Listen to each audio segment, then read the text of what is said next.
Hey, so we got so well just going on and on. That when it gets Jamie, going, will you fill in on what we're doing? Actually, no, I wasn't even coming. I was still around. I was like, we're gonna get this thing started. All right, it is 9 o'clock, and I will call this fiscal court meeting to order.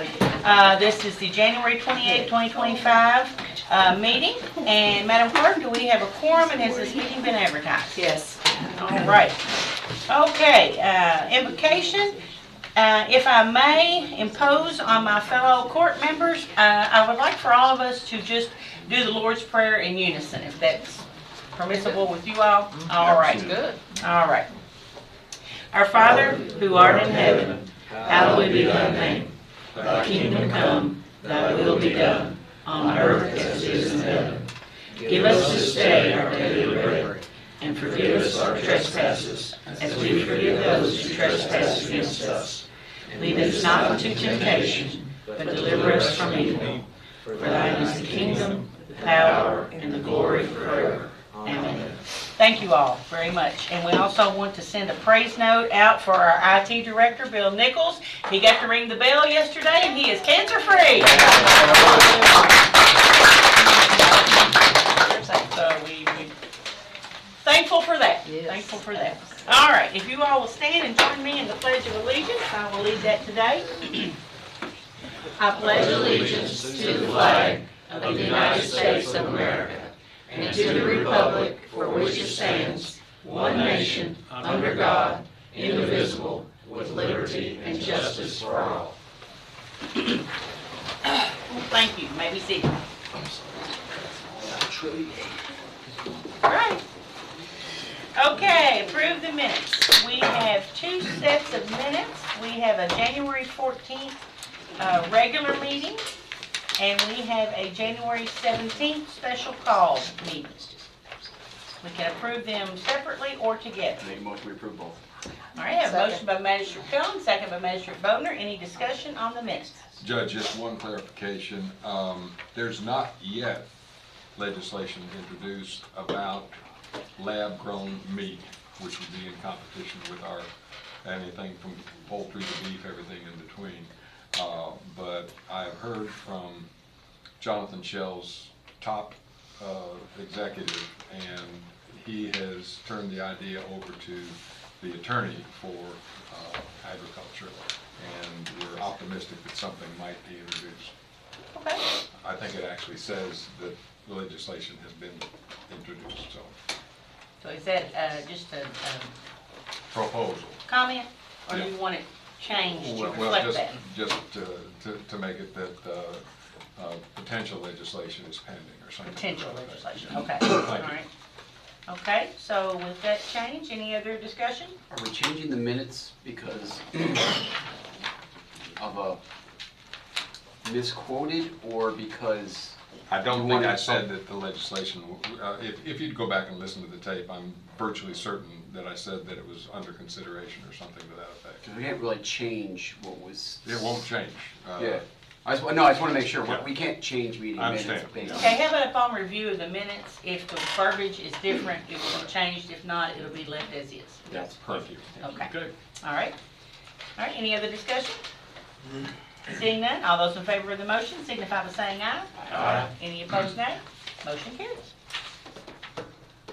Budget transfers. Ms. Shannon. We have budget transfers. $37,047.76. Okay, is there a motion to approve? So moved. Second. Magistrate Gay, second by Magistrate Cullen. Any discussion? All those in favor of the motion signify by saying aye. Aye. Any opposed, nay? Motion carries. Cash transfers. Okay.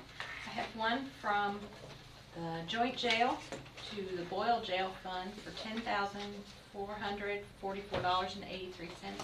That's the local corrections assistance money that we're going to put in the Boyle jail as kind of a savings. Okay. That's that one. I have $50,000 from the general fund to the road department, $100,000 from the general fund to the jail, 100,000 from the general fund to EMS, and 10,000 from general to fleet. Okay, motion to approve. Make motion to approve. Magistrate Bodnar, is there a second? Magistrate Gay, any discussion on the cash transfers? All right, all those in favor signify by saying aye. Aye. Any opposed, nay? Motion carries. Okay, approve the bills. Mr. Lane. Morning. Morning. Alrighty. In your bill packet, you will see a total of $240,326.11. I miscalculated one bill and I need to add 54 cents onto that for approval. I don't know if we can. I'd have to go into executive So session. can you please approve $240,326.65? Make a motion, we approve the bills. All right, Thank motion you. by Pay the Magistrate bills. Bodnar, is there a second? Magistrate Sleeper, any discussion? All right, all those in favor of the motion signify by saying aye. Aye. Any opposed, nay? Motion carries. Bills are approved. Thank you, guys. Thank you, ma'am. Okay, at this time, I would like to call for a motion to go into executive session pursuant to KRS 61.810, paragraph 1, paragraph F, discussions or hearings which might lead to the appointment, discipline, or dismissal of an individual employee, member, or student without restricting that employee, member, or student's right to a public hearing if requested. This exception shall not be interpreted to permit discussion of general personal matters in secret. Do I have a motion? So moved. Magistrate Ellis, is there a second? Second. Magistrate Gay, all those in favor? Say aye. Aye. Any opposed, nay? Motion carries. We're going into executive session. It will be a very brief executive session, so I'll ask the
He hadn't turned us back on yet. He thought we were. Okay, now we're back. All right, would you mind to repeat that? We are doing the treasurer appointment.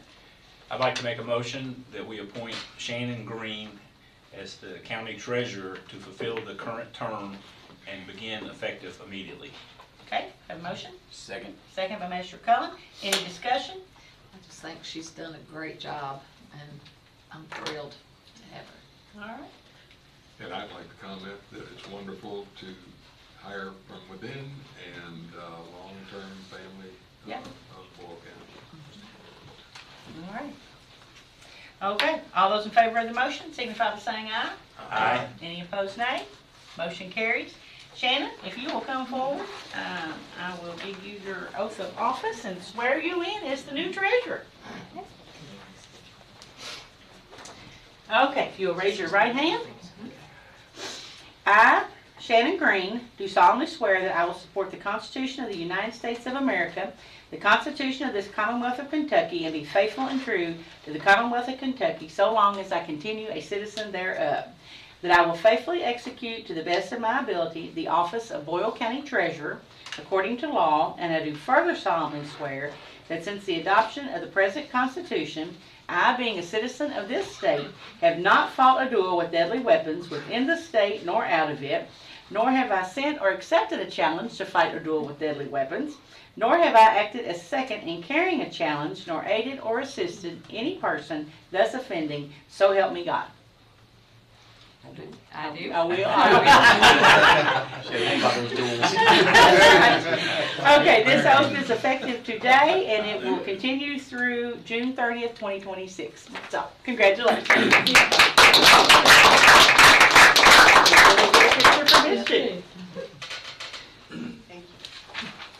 Okay, I'll give that to Christina. Okay. All right. Feel like we've made progress. Yes, absolutely. Okay, next is the second reading of the Budget Ordinance Amendment 221.30.1. I move that we approve the second reading of the budget Okay, ordinance. Magistrate Gay, is there a second? Second. Magistrate Bodner, any discussion? Nothing's been changed since the first reading. Okay, all right, all those in favor signify by saying aye. Aye. Any opposed, nay? Motion carries. All right, next we have a proclamation for American Heart Month. And I will read the proclamation. Whereas heart disease remains a leading cause of death for men and women in the United States, affecting millions of lives and families. Whereas February has been designated as American Heart Month to raise awareness in cardiovascular health and the importance of preventing heart disease. Whereas the American Heart Association and various health organizations are dedicated to promoting healthy lifestyles, research, and education on heart health. Whereas numerous factors contribute to heart disease, including poor diet, lack of exercise, and smoking, it is essential to educate our communities on the importance of adopting healthier habits. And whereas understanding the risk factors and recognizing the symptoms of heart disease can empower individuals to seek medical attention promptly, ultimately saving lives, and whereas it is our responsibility to support individuals and families impacted by heart disease and to promote heart-healthy lifestyles for everyone. Now therefore be it resolved that I, Trilly L. Bottom, Boyle County Judge Executive and the Boyle County Fiscal Court, do hereby proclaim February 2025 as American Heart Month in Boyle County. I encourage all citizens to take action by learning more about heart health, engaging in regular physical activity, making nutritious food choices, and advocating for policies that support cardiovascular health. Together, let us celebrate and promote a heart-healthy life, fostering communities where hearts can thrive. Is there a motion to approve the proclamation? I make a motion. Second. Magistrate Bodner, second by Magistrate Gay. All those in favor signify by saying aye. Aye. Any opposed, nay? Motion carries, and I would like to remind everyone that on February the 7th is a special day to wear red. So wear your red on February the 7th in support of American Heart Month. All right. Next we have Jailer Wooford with MOA. memorandum of agreement. Yes. So, but I don't mean to throw Shannon under the bus, but I think I seen her fight a little one night. So, we talked about this a couple times about the, where we are getting grant money from the opioid settlement through ASAP and the health department. So, our county attorney was gracious enough to write up the MOA for us. And so I'm here seeking your all permission for me to sign it and go ahead and enter that agreement. So moved. Second. Okay, I have a motion by Magistrate Gay, second by Magistrate Ellis. Is there discussion? Yes, I got an email from you all yesterday where ASAP wanted us to change a few things. Right. So it's nothing to the substance of the agreement, but just little There's just some wording. terms like where I referred to one thing, and they would like me to use a different term. It's not a big deal, but You're used to it. so yeah, what you have, I guess, before you, it's just gonna change just a word or two, but it's, again, it's It not- is just some terms that's used for treatment instead of what was in there. That's all it is. It's nothing. Yeah, I was trying to find the email. I don't know why the email from. Did you email me yesterday? Because it wasn't a text. I did. I replied to that one when I sent it to you, back to them. Yeah, for some reason I'm not showing email submission. I'm looking. Katina, as soon as he corrects those, I'll have, email me, I'll sign it, then go down and get Brent to sign it, and I'll bring you to. I'll go ahead and make a motion, we approve it based on the slight changes that really don't affect the actual guts of the agreement. And if he wants to come back to us later and just read out what those changes are, that's fine with me. I was Okay, gonna say, I was Motion's just on the floor. gonna make that modification to my motion. Yeah. okay, well, yeah, so we already have a motion on the floor, correct. My bad. Okay, so we will So I'll add make that to that your motion. modification, right. Okay, all right. Any other discussion? I'm at $100 now. All those in favor of the motion signify by saying aye. Aye. Any opposed, nay? Motion carries. Thank you. Thank you all. Thank you. Have a great day. Jerry. Okay, Boyle County Clerk, Casey McCoy, fourth quarter report. Good morning. I'm just here to, for you all to acknowledge the fourth quarter report. Make a motion to acknowledge. Did you make a motion? Yes, I did. Thank you, Mr. Cullen. No problem. Did you get a second with that motion? Not yet. Okay. second. Measure Sleeper. There is a dollar difference, so you know, so- Huh? Is there any You notice dis- the dollar difference? It's a penny. Is there any Oh, penny. discussion? Oh, penny, okay, Okay, all those in favor of the motion signify by saying aye. yeah. Any opposed, nay? Motion carries. I was questioning this, but It's a penny. Well, that's when I signed it. Seth? Oh. No, I did not sign it. Maybe that should be a one. Yeah, maybe. Yeah, that'd be a one. Okay, all right. How about we do this? We just draw a little line under it. There you go. That works. I don't know what said was. I'll just get it from, I'll get it from you. Get back, okay. Thank you. Thank you. Appreciate it. All right, yeah, it had 7/22/25. I was like, well, we gotta fix this date. Okay, Let's get proactive with this. that's right, that's right. Did we finish it? I don't. We did. We voted. I don't know if you want to go back, but I've found that email in my trash can. I can go over it really quick. All right. I know Brian's not in here, but Rescind our it's, motion, is that what? all right. If, does everybody have it? On the, under witnesseth, under the second whereas, when it talks about many inmates of the Boyle County Detention Center are opioid addicts, instead of saying opioid addicts, we're gonna say opiate addicts.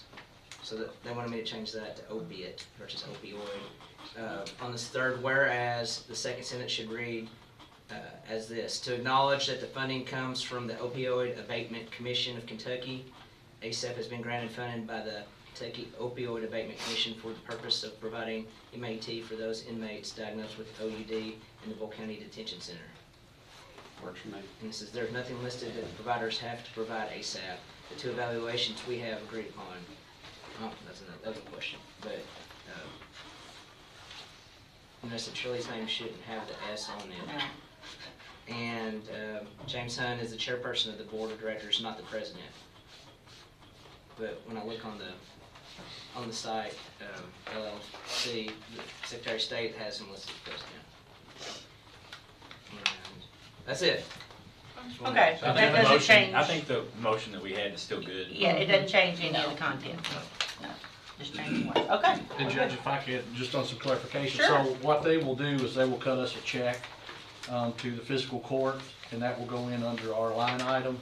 So if our medical provider deems that they need treatment, then that'll be billed for that medication out of that line item. So we'll submit the bill to the fiscal court, and it'll be taken out of that line item. So.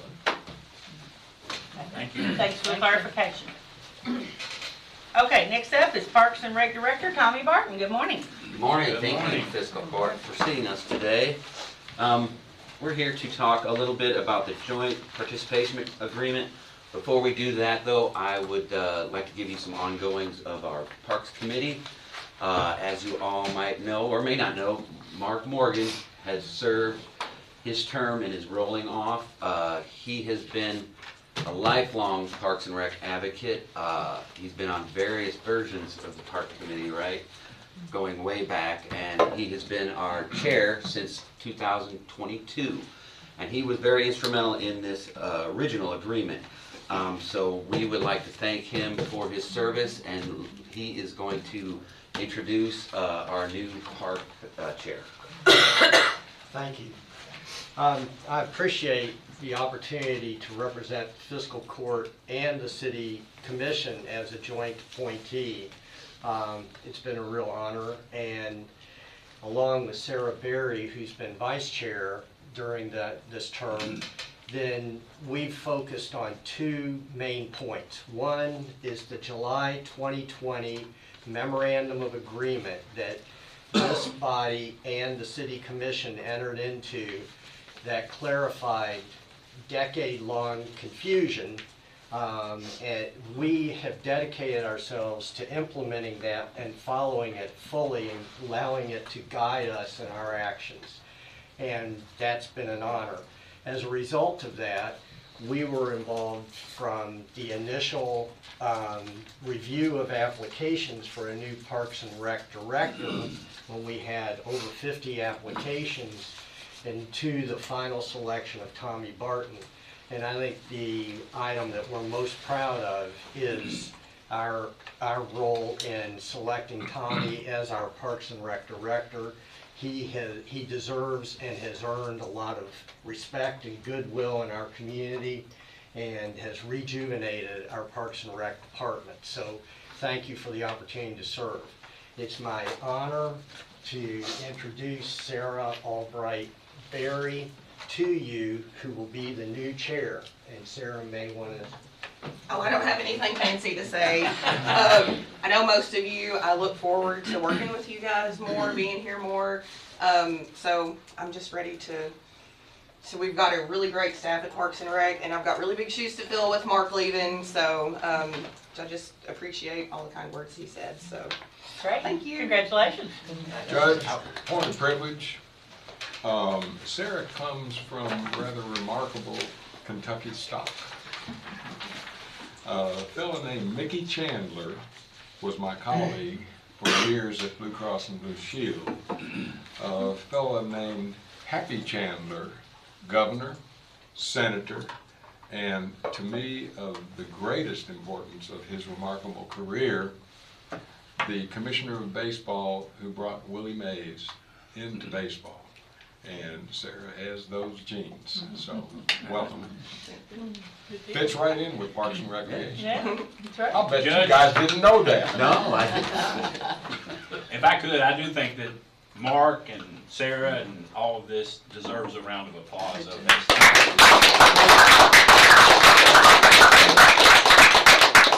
For a job well done. Yes. And I'm sure Sarah will follow in very well. And I also want to echo Mark's comments about Tommy and the fact that our Parks and Rec is at a new level and growing. Yes. Thank you. Thank you very much. All right, well, let's get into the meat of this. So in 2020, the joint participation agreement was created, and it was a 5-year document, so it is up as of July 2025, and it states in it any kind of changes or modifications kind of need to be discussed 6 months before it goes into effect. So we have, the city has met with Trilly and Julie a few times to discuss a couple changes that the city is hoping to clarify, and it's regarding page 3, service cost budget. In the original document, it just is stating the county contribution as just a base figure, which in the agreement it says, in consideration of the city's performance of the services described herein, the county shall pay for the services rendered under this agreement in the amount of $322,000 annually. What we're trying to do is adjust that to reflect the nature of the 50/50 operational cost for Parks and Rec in the joint fundings, which is Millennium Park, the Fitness Center, and Bunny Davis Recreation Center. So instead of the fixed number for the duration of the agreement, we wanted to replace it with wording that signifies that 50/50 agreement.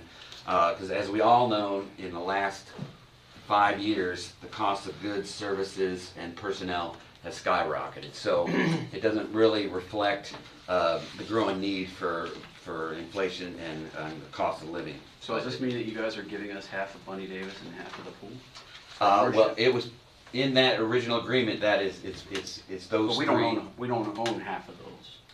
We only own half of Millennium. You own half a Millennium, but this is the operational of the Parks and Rec is what this agreement was regarding. Jason, I suggested that the joint-owned facilities be changed to jointly funded, because it does sort of imply in that Yeah. agreement that they're jointly Okay. owned. That was the main reason Yeah. when we Okay. worked on this. Jamie and I and Okay. Tom were part of this agreement when we Right. worked on it with the previous parks director. That's why they were separated, because we did Right. 322,000 to Millennium, and then we were going to help continue to fund Bunny Davis and the pool Right. In different capacities. Right, in the operation. Yeah, an the operation, because we don't own them, and Correct. we were going to contribute to them. So Okay. that's what we were, so. Right, okay, and then it goes into that a little bit. So the change that we've discussed in that service cost budget on page 3, and you guys all have a copy of this with it? Yes. Okay, good, so Yes. you're familiar. They just changed the wording there from the $322,000 annually to the amount the court shall pay for the services shall be equal to half of the net cost of the annual itemized budget developed by the city specifically for operations of Millennium Park, the Bunny Davis Center, and the pool. And the city shall provide the county with a draft budget and proposed payment amount no later than January 31st each year. So we've sat down, and we know you guys are on a little quicker budget than us and the city. So we prepared our budget for and handed it in Trilly, which You all have it in your packet. which you all have, and we also provided the actual budget to actuals for the whole cycle of this agreement, so you can see from 21 all the way to 26 on this. The only other change is in B on the next page. It kind of broke down each of the operational costs for the 3 different factors: Bunny Davis, Fitness Center, and Millennium. And we changed that to, instead of that long sentence there, breaking it up, the services provided at the jointly funded facilities are adjusted, resulting in a significant change to the cost of the services. The city will propose an amended budget for the current year to the county, which basically means if come May, they say we've got to shut down the pool, then we come to you with a new budget saying we don't have these pool costs, and we would adjust it from there. But if you would email me that slight change you want to make too, then I will get that to Lee. And I talked to her about it the other day. Okay. Just to make sure. Yeah. She knew we wanted that. and I'll bring it up to her when I see her later on today. So those were the only changes to it. It does change your contribution significantly, so I know it's a big ask, and I know that nothing's going to happen at this meeting. So I'm prepared to come back anytime if if you needed to do a work session on this subject or anything else, gladly come back. If you have any questions, I'll try to answer them. As far as the ongoing site visits for indoor rec centers, we have visited, me and a couple staff members have visited 6 in Kentucky, 3 in Western Kentucky, and 3 in this area, Georgetown, Versailles, and Shelbyville. The comparison, the 3 in this area were built in 2000, the 3 out west were built in 2020. So there's a lot of changes in how these rec centers are built in there. So I plan on coming back and doing a more in-depth review of that. And we're also going to a couple of these retractable roof pools in North Carolina next week. And Morrisontown, Tennessee has a brand new state-of-the-art facility that was just built that we've lined up a tour with. So I will come back with a more of a briefing on that, and we've kind of, what we'd like to do is maybe narrow it down to the 1 or 2 that most represent what we're looking for, and then maybe do some group visits of that instead of hitting all of these together. So with that, you have any questions? Yeah, I mean, you weren't here for this agreement. Mm-hmm. You know, when the city asked to take over Parks and Rec, Mm-hmm. it was because they felt they could run it better than the joint. And then the amount of money that was represented there was never a 50-50.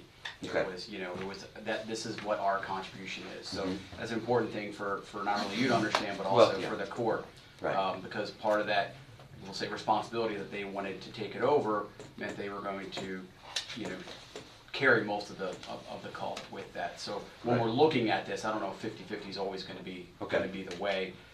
Understand. Especially if it's kind of just like here's the budget and this is what you got to pay us kind of. Right, I understand. Kind of talk. So, I anyway, think that's just important for everyone to know that it was never 50-50. Okay. I'm not sure.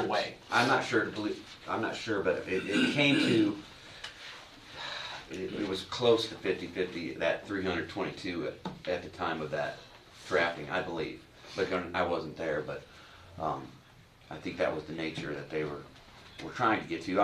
I'm sure whatever we come up with is what it is what it'll be. So it's just this is just an initial conversation. Mm-hmm. Right. Whatever, you know, hopefully we'll be able to work the two out together. I think we'll need to have a work session Yeah. to talk through this more Yes. as we head into the budget That'd be great. process too. And I'm very available. That'd be great. So. Yeah. And I appreciate Julie and Truly meeting with us and going over this. And we've gone through some questions with Lee, and I look forward to, you know, pursuing this so we get an agreement. I think Magistrate Ellis said something. Sure. Yes, it's now been, I guess, 5 years ago that Magistrate Phil Sammons and I sat right here with 2 members of the Danville Commission. And there are some vagaries in here where I'm concurring with Magistrate Cullen that we need to look at the language. For example, I read one section that our money goes in on Millennium Park and ownership of equipment is not ours at all. So I want to really get into that work session and review that language and a few other things that I noted over the week when I was reviewing the old contract. Okay. Makes sense. And just to state for the record that this is operational budget. The city takes care of basically any capital, and then of course, any big projects we hope to do in capital, we would come to you guys on a side note of that. It's not part of this agreement. Right. The one thing I think the city's done really well is really leaning on the board. I think listening to the board, that was one of our major concerns, I think. Right. When we first split up, is like, a lot of people thought that the board was gonna be irrelevant. Right. And I think actually, it's because of Mark and Sarah and others that really stepped in there and said, no, this is our board, and you know, we're actually not gonna be irrelevant. We're gonna, you know, tell you exactly what the people of Boyle County and Danville want. So Yes, I'm glad exactly. that the city's actually taken that on and actually allows that process to run the way it does. Yeah, and Yeah, I agree with that in my time here, that there seems to be a more focus on what the board is trying to do than what, the city's telling the board what to do. I think there's been a change.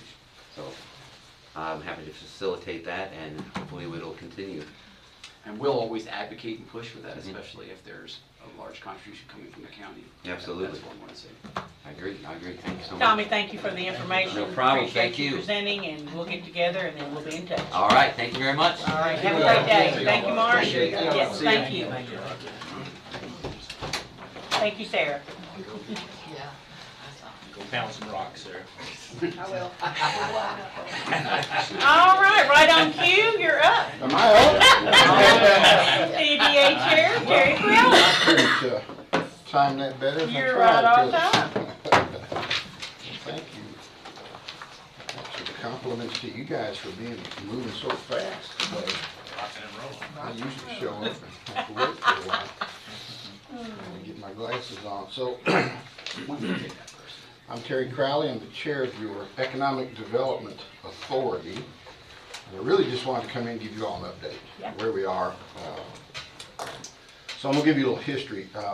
The EDA technically was formed, best date I have is 10/1/22, which would have been the publication date after the county's second reading of the ordinances that formed the EDA.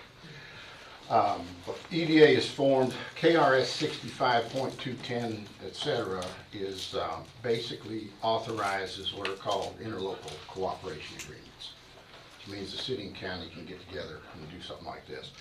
KRS 154.5 and so on, the local Industrial Development Authorization Act, something like that, authorizes you to form what's called an Economic Development Authority.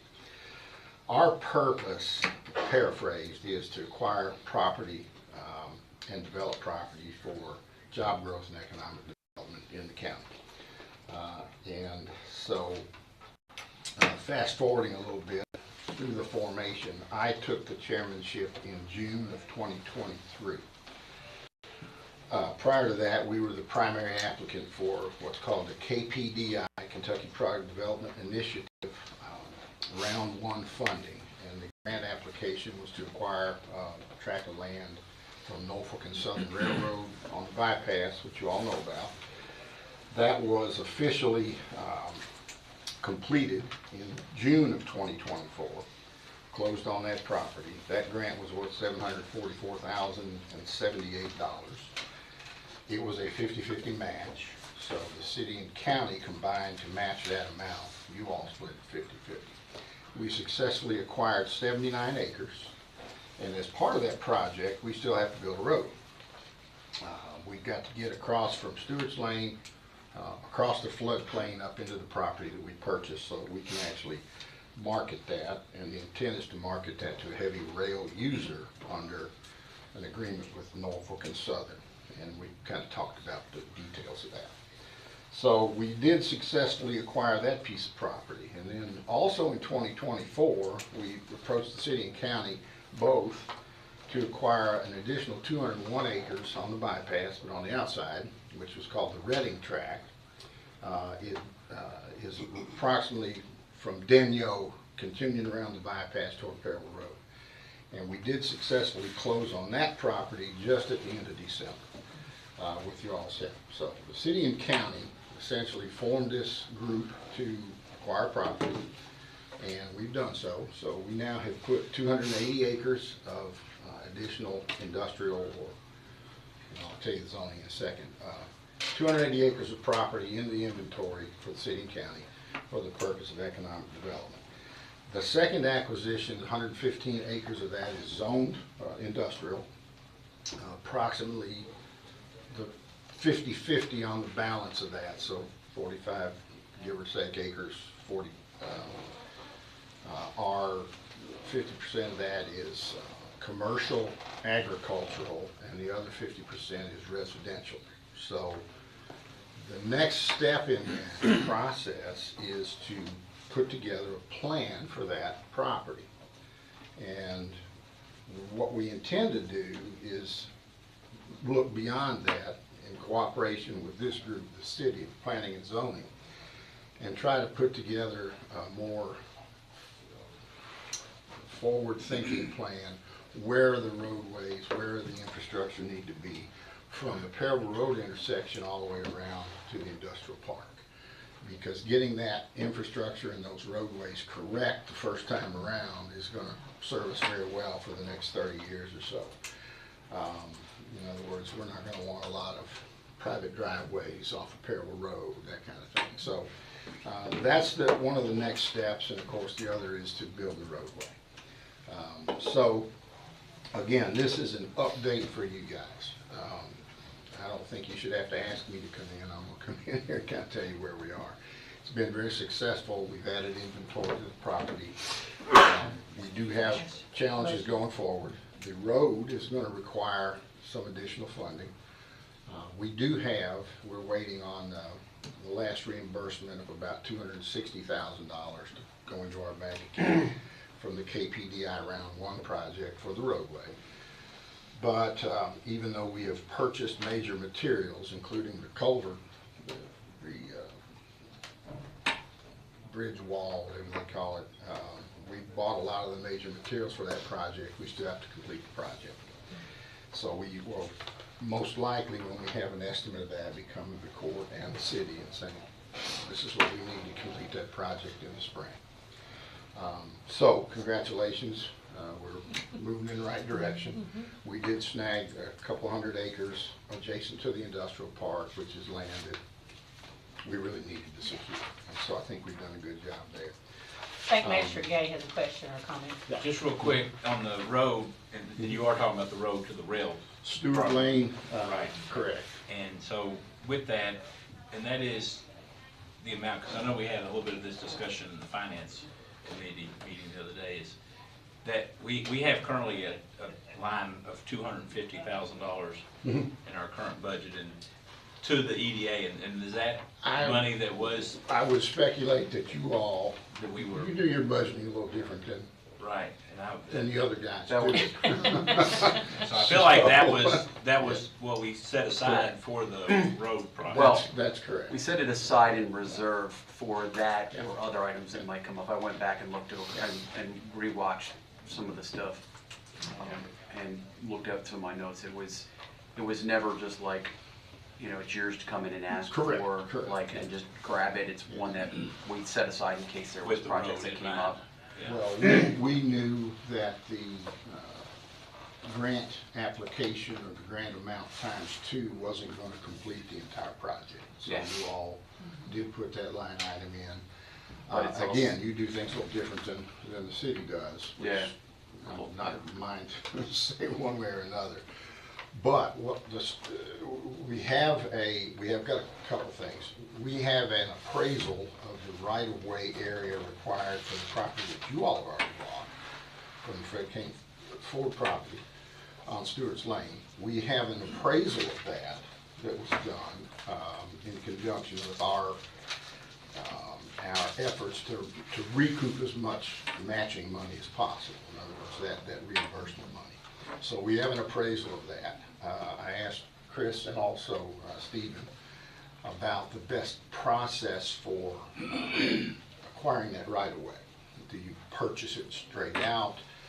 The opinion that Stephen gave was that the county can designate that right of way instead of going through a elaborate purchase option or whatever. Now, I'm not pretending to understand all that. Makes sense to me, but we recognize there's a value in that right of way. Right. Okay? Now, the other thing is, because you all share 50-50 in the operating costs for the group, the county put in $25,000 in your budget this year for operation costs. The city popped in 50. Don't know why, but that's what happened. So we've got this imbalance right now that could very easily be taken care of by recognizing the value of that right. So that's all kind of to come. But at this point, we've got to get the estimate of what the completion is going to be for the road project. What kind of road? Recognizing- Are we talking full-on blown blacktop, or are we going back to the idea of just rocks for right now? We have to, Some grading, and then that's about it? it gets a little complicated in that we've got to get across the floodplain with a culvert. We have to stop as early as we can out of the floodplain for a very practical reason, which is we don't know who's going to use that property nor where they might want a roadway located. Correct. So if it gets blacktop or not is not really my concern as much as it's got to be acceptable, it's got to be dedicated as a city roadway technically by our purchase agreement with Norfolk and Southern. Once that takes place, there's a 5-year window where we are obligated to market that for heavy rail use. Beyond that 5 years, it's completely unrestricted. And then we've already talked about the right of first refusal thing with Norfolk. So right now, what we need is an estimate of the completion of the project so that we can put it out for bids and get that started in the spring. Second part of that is we've got to figure out the best way to put together a comprehensive plan for those properties. Okay, we're already actually marketing them through the EDC on the Crossroads website and that type of thing. Those properties are already up. The difficulty with the Norfolk property is it was almost sold 5 different times. And the stumbling block was nobody wanted to put that roadway in. So now we eliminate that problem, we should have a good marketable piece of property. I think the clean thing to do, I think it would be the other way if it was the city's property, is that whether we get credit for that easement, or, because at some point you're gonna have to come to us and we're both gonna have to kick in money to build that road. Correct. We've allotted some money off the side already, but I think the right thing to do is that if we're going to just give up part of this property that we spent, $2 million for, that just kind of gets credited against what we contribute. Like an in-kind donation. Yeah, I mean, it doesn't have to be like you guys give us money, whatever. It's like, if it's $500,000 and we value that part of the property at $200,000, then we give $50,000, we call it a done deal. I don't have a copy of the appraisal on that, but we can certainly, you all have a copy of all that, so. I just think for you as the director for planning purposes, you kind of have an idea where this. If I had to speculate, the money that you've set aside is probably adequate if the city matches it, because we've already got $400,000 worth of materials purchased. So we're talking about the project itself, and hopefully that will come in fine. I mean, I'm not a construction road builder at all, but I feel like that's very possible. So the value of the easement, the way that all actually works, I want it to be as easy as possible, but to recognize the 50-50 sharing. And I know the city wants the same thing. And the road access that you gained from the industrial foundation at the top half of Stewart Lane, that's not usable?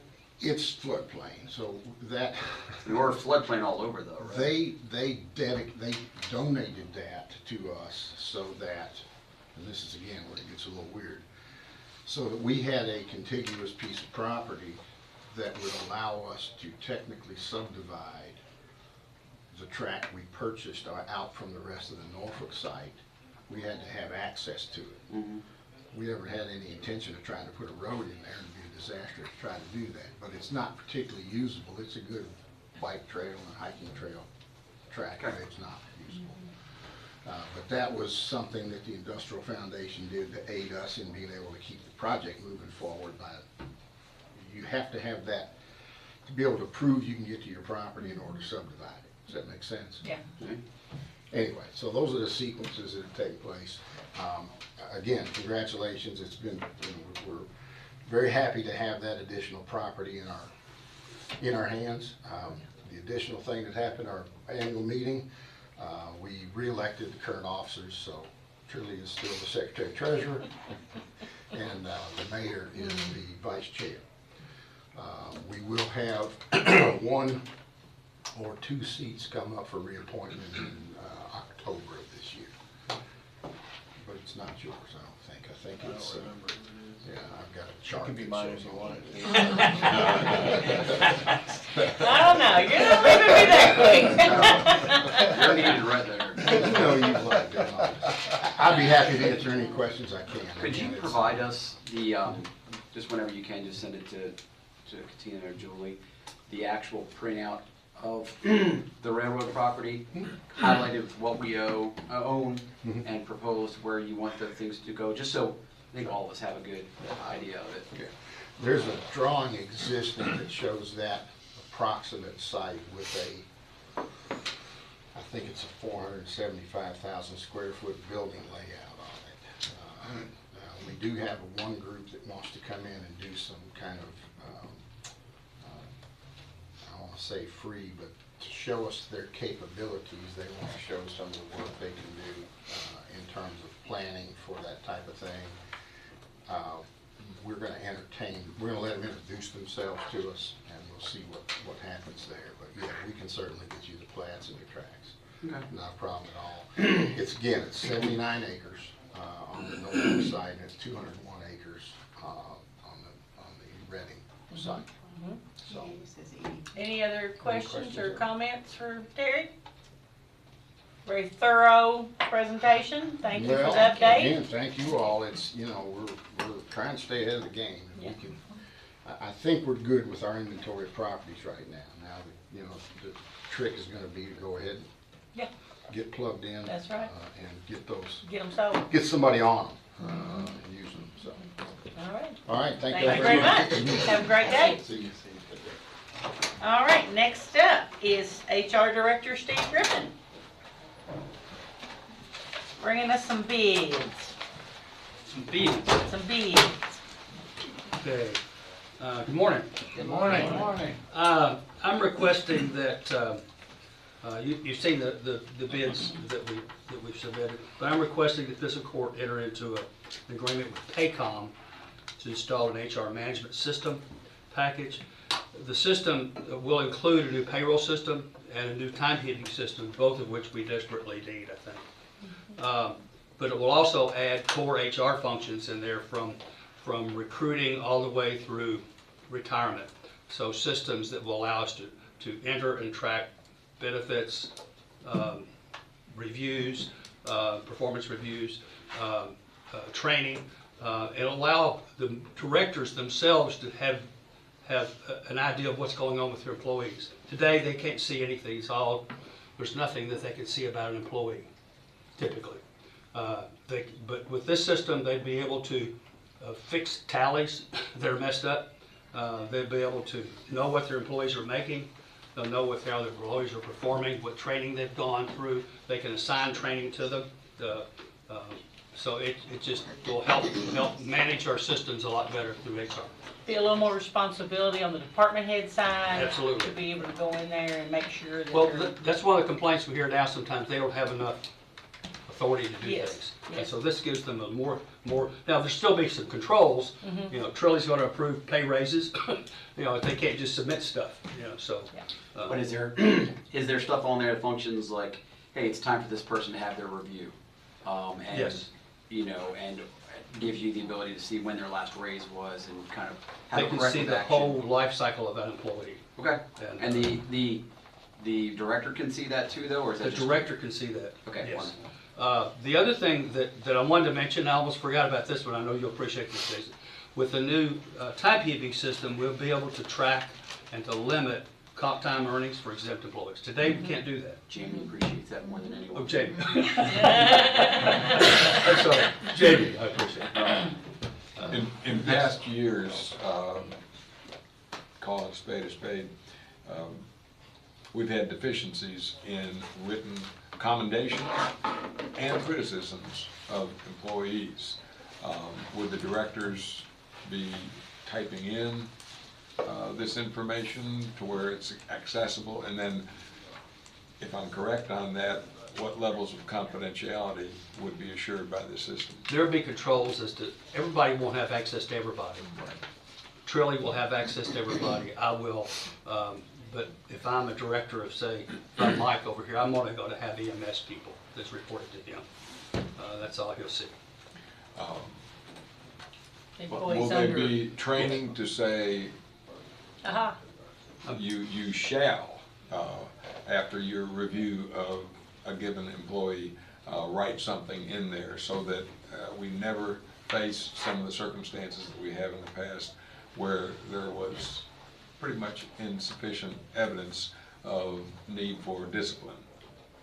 I can't promise that we're gonna document everything, but that will be the goal. The ability's in there though. Yes, yes, we can certainly do that, and it's one space, so Yeah. if I need to go out and see, is Fred being documented, his poor performance, or his great performance? Yeah, Both either of end, yeah. Either end, then I should be able to go out there and see that, and if they're not there, or they are there, then we can Then you go from turn there. up the burner on that person. Or say congratulations, good job. Can I just say one thing, because I was on the webinar with Steve, and as just a department head, I think it addresses a lot of the deficiencies that you all have pointed out also, and also that closed loop, like, let's say you have an evaluation of 30 days, it prompts me to do that, so that we don't forget to do things. So Excellent. I thought it was a great thing. I think this system is gonna take us really far with some of the deficiencies we had. Steve's done a great job. No, but one of the things, and I'm glad you brought that up, because one of the things we did do was, that we're unable to do today, or we have struggled with, is doing schedules, work schedules for the 12-hour people. I know the jail has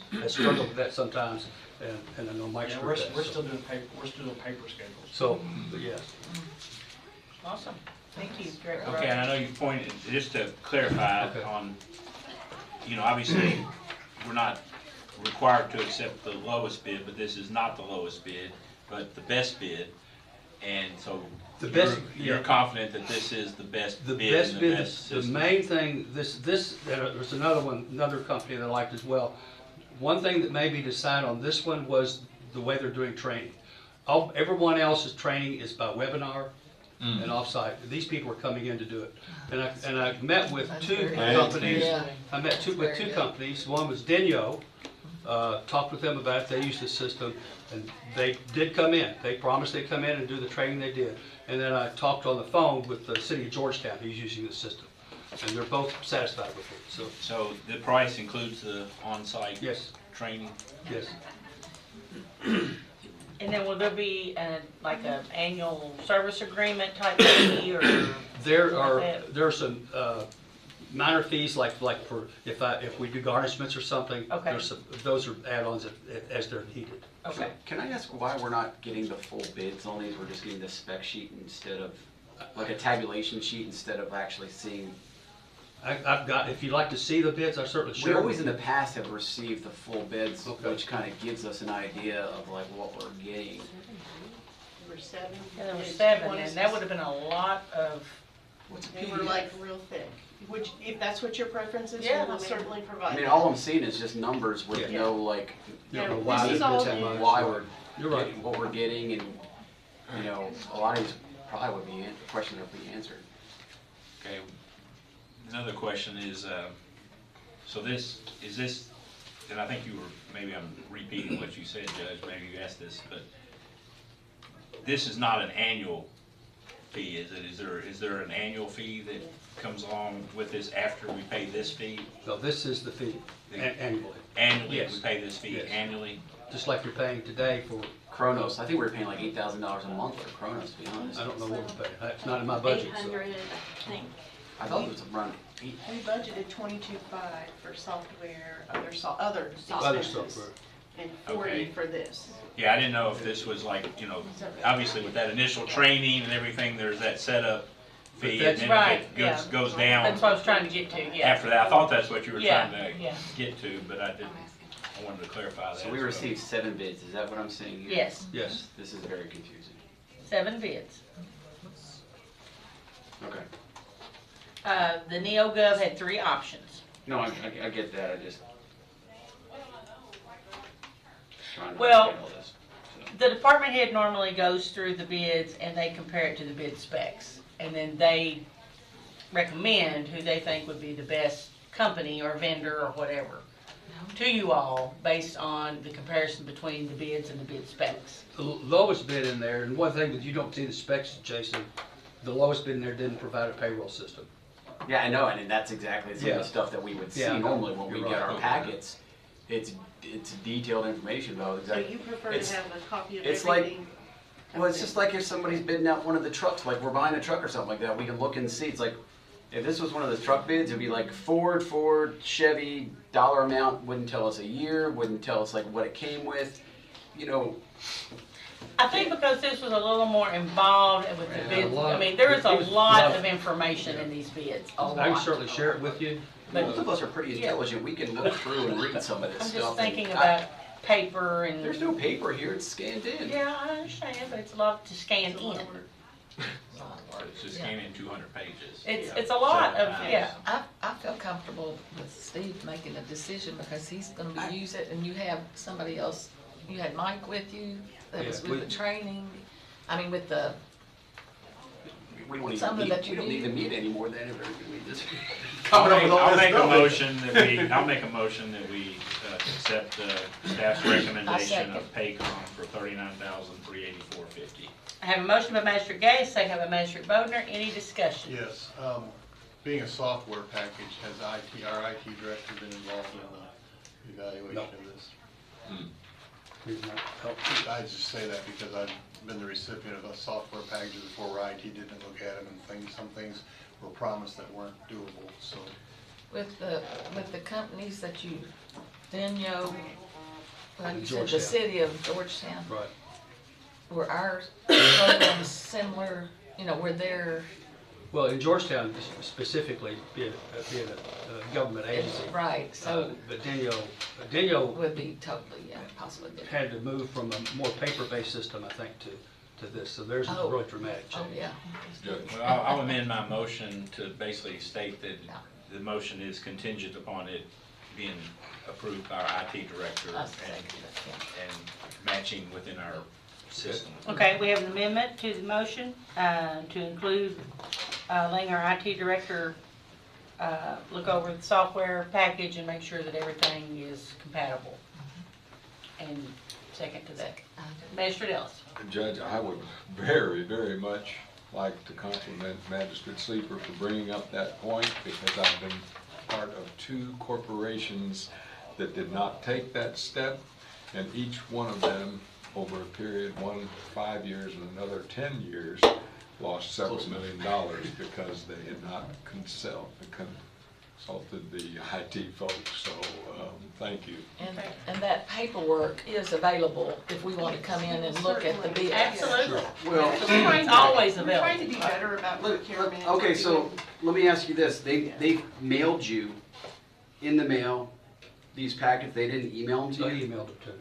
So there's no scanning that needs to be done, you just drop it into a box and it's already scanned in for you. I believe it was email, I can't remember. Well, now. there was Well, one or two that were hard. to Yeah, find. one or two But were we, hard. we will put them in a drive. Yeah. I mean, we spend a lot of money at DOE on stuff that scans real quick, and we've upgraded that front office a lot. But we're not going to accept emailed bids any longer.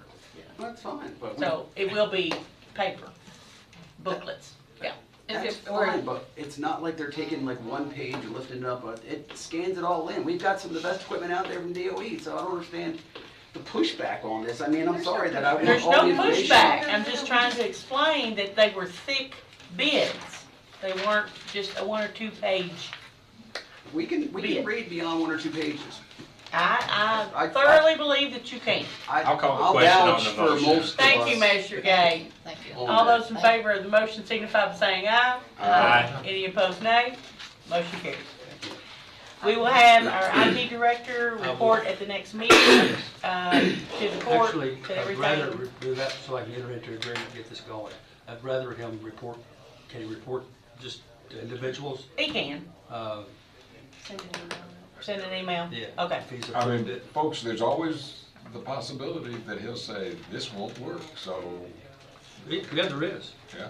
So go back That's to to the- be very, very Back to cautious. the I'm list. very confident in what you have, but caution light is on. I will, All right. I will get with him. Thank you very much. All right, thank you. All right. Thank you. All right, next up, Shepherd's House, Jerry Thomas. Good morning. Good morning, how are you? Good. Wanted to start today with the kind of going back on the old words that we used to use, one of the things that happened to us, the population, the world, is when COVID hit, Medicaid made it so we didn't have to get any prereqs anymore, meaning I didn't have to shoot something to Medicaid and explain to them what your problem was. You got automatic approval as soon as you walked through my front door. What that caused in the world is this became a cash cow. Drug addicts became big business. And you saw IOPs fly up on every corner. And that's an intensive outpatient program. The reason I say that is what happened is we got into saying everything's an IOP. We just said IOP, but when this thing was designed, it was actually designed and presented as a community impact treatment program, and we called it CITP. And its slang name was day reporting. And basically, we were going to take the place of the jail, the probation officer, and the judge. We were going to take that out of the county's hand because it was costing too much. At the time, Barry was jailer and he was busting at the seams. I don't remember the number, but it was astronomical. They were sleeping in the floors. Was it? I think it was 411 was its worst day. 431. 431 was its I was worst there. day. Yes, you were. You weren't elected. So we decided to take some of the pressure off the front door at the jail and pull them out and stick them in a day reporting program. Now, IOP is 3 hours of treatment 3 times a week. It's 9 hours of treatment a week, but what we did is we replaced it with 40 hours. And you basically showed up at our place instead of showing up somewhere else, and we did things like targeted case management and some things that you'll find on IOP, but we became your probation officer, we became your parole officer, we became the judge. And basically, whatever you owed Barry, you now owed us. So if you owed Barry 9 months, you owed us 9 months. IOP, you can bill for them for 6 weeks and then it's over. The reason I tell everybody that is we got into saying IOP, and my amends to you today is, you know, what used to be wonderful communication in Boyle County, we got big and I disappeared, and you guys changed over a couple times, and I need to do a better job communicating, so I'm going to do that. That's why I'm here today. And we also were tracing all this stuff and reporting back to y'all, and I stopped doing that because it just became so many people. What started off as 10 people grew to where we were seeing hundreds of people over there. So I'm going to break that down for you today. So actually what we're talking about today is the day reporting program, and it's our community impact treatment program. I'm also going to include the homeless initiative that we did, and I'm also going to include the jail because, you know, his jail's a little bit messed up right now in the SAP program. What's happened in the SAP program is it's no longer a big deal to people. When Barry had it, we had a 6,000 man waiting list to get into any kind of jail program, and we went a calendar 2 years with never an empty bed. I haven't had a full program at any jail in 2 years. We can't get inmates anymore. We can't get state inmates anymore. They don't care about the program. They also have inmates always figure everything out, and this is what they figured out. You can apply for SAP in Boyle County. Now, Brian doesn't allow it, but every other jail's getting tricked, and what happens is you apply for SAP. We send a car down to get you, which costs the taxpayer money. They bring them over to do SAP. And then when they get there, they drop out of SAP and sign up for portals. It's 1 hour a week, and they get 90 days good time instead of working all day long for not 90 days good time. So you get more good time off portals than you do SAP programs now, and you can get a free ride if you sign up for SAP. So that's what's happening in the SAP programs. I'm going to be honest, Brian may have a different thing. I do not think there'll be SAP programs in 2 years in the state of Kentucky. I don't think there'll be that treatment anymore. So if you're ever going to pivot, now's the time to pivot and turn it into a county program instead of a state program. I'm willing to help any way I can. Just wanted you to know that's what's happening at the jail. We still got our staff up there. We're still trying as hard as we did, but it's costing him money and it's putting me out of business. So, because we get, you know, they can tell you we get $10 a day for those guys to be in our program, and I think you get 34 a day, don't you? 36. 36 a day. Tell them the 2 counties that still have the. Grant County and Boyle County are the only ones that are in the hunt anymore. Everybody else, Kenton County just closed. They closed. We're the 2 largest SAP programs for jails in the state. And the only ones that are competitive in the sense that You know, I think you're running at 32 today, if I'm not mistaken. In Grant County, I'm running at 120. And they're not our inmates. They're not So- Boyle County. They're state inmates. SAP program is all state inmates. Brian does a better job of picking them up quick. And then Brian does not allow you to quit the program. I mean, you can quit, but you're going to gen pop for it. You're not going to quit, you're going to general population, and you're not getting a ride back. So you've hurt yourself, but the other jails allow it because they want their beds full. You know, that's how they bill and pay their jail staff. So just wanted to give you all an update on SAP over there. It's not the same SAP that it used to be. And the other thing that it's not, the treatment is not as good as it used to be, meaning we can't, it's very give them a big giant hug type treatment instead of challenge bad behavior. You know, it's the challenge and bad behaviors a thing of the past. We don't want to hurt anybody's feelings anymore. But that's where we're at with that. But everything else is good that I'm going to share today. So the day reporting program, we are staying at an average of between 40 and 45 over there at all times. The difference is they're coming through the door a different way, meaning I used to get them all from Mr. Herron, but it's not the case anymore. I get them from probation and parole. I get them from referrals. I can get them from moms. So anyway, we're running at about 40 to 45 over there. We're doing probation, we're now doing rocket docket, we're now doing family court. And everybody's like, how's it work in family court? You'd be stunned. But a lot of the stuff in family court is to finish a parenting program or an anger management program, because there's usually some domestic abuse in that equation. So we're getting them from there. So we're running an average of 40 to 45 clients. You guys are calculating the daily rate of incarceration now. You guys got it up to $36 a day. And I did the low number of 40 clients, so you would have paid, the county would have paid $44,640 this month. By sticking them over in the treatment center, the county saved $28,640 by not sticking them there. So if you just take your $16,000 off of what it would have cost to incarcerate them, that's how we come up with your savings. I did that on 31-day month. Could be a 30-day month, could be so that'll vary a little bit, but it's still a savings. I did that for a reason, is we took a lot of pride in that. Matter of fact, I wrote a bunch of newspaper articles about it, so we'll get back to calculating for you guys. That way that you've got it, you always have running outcome reports. Another thing that you don't get to see, this thing took on a life of its own over there.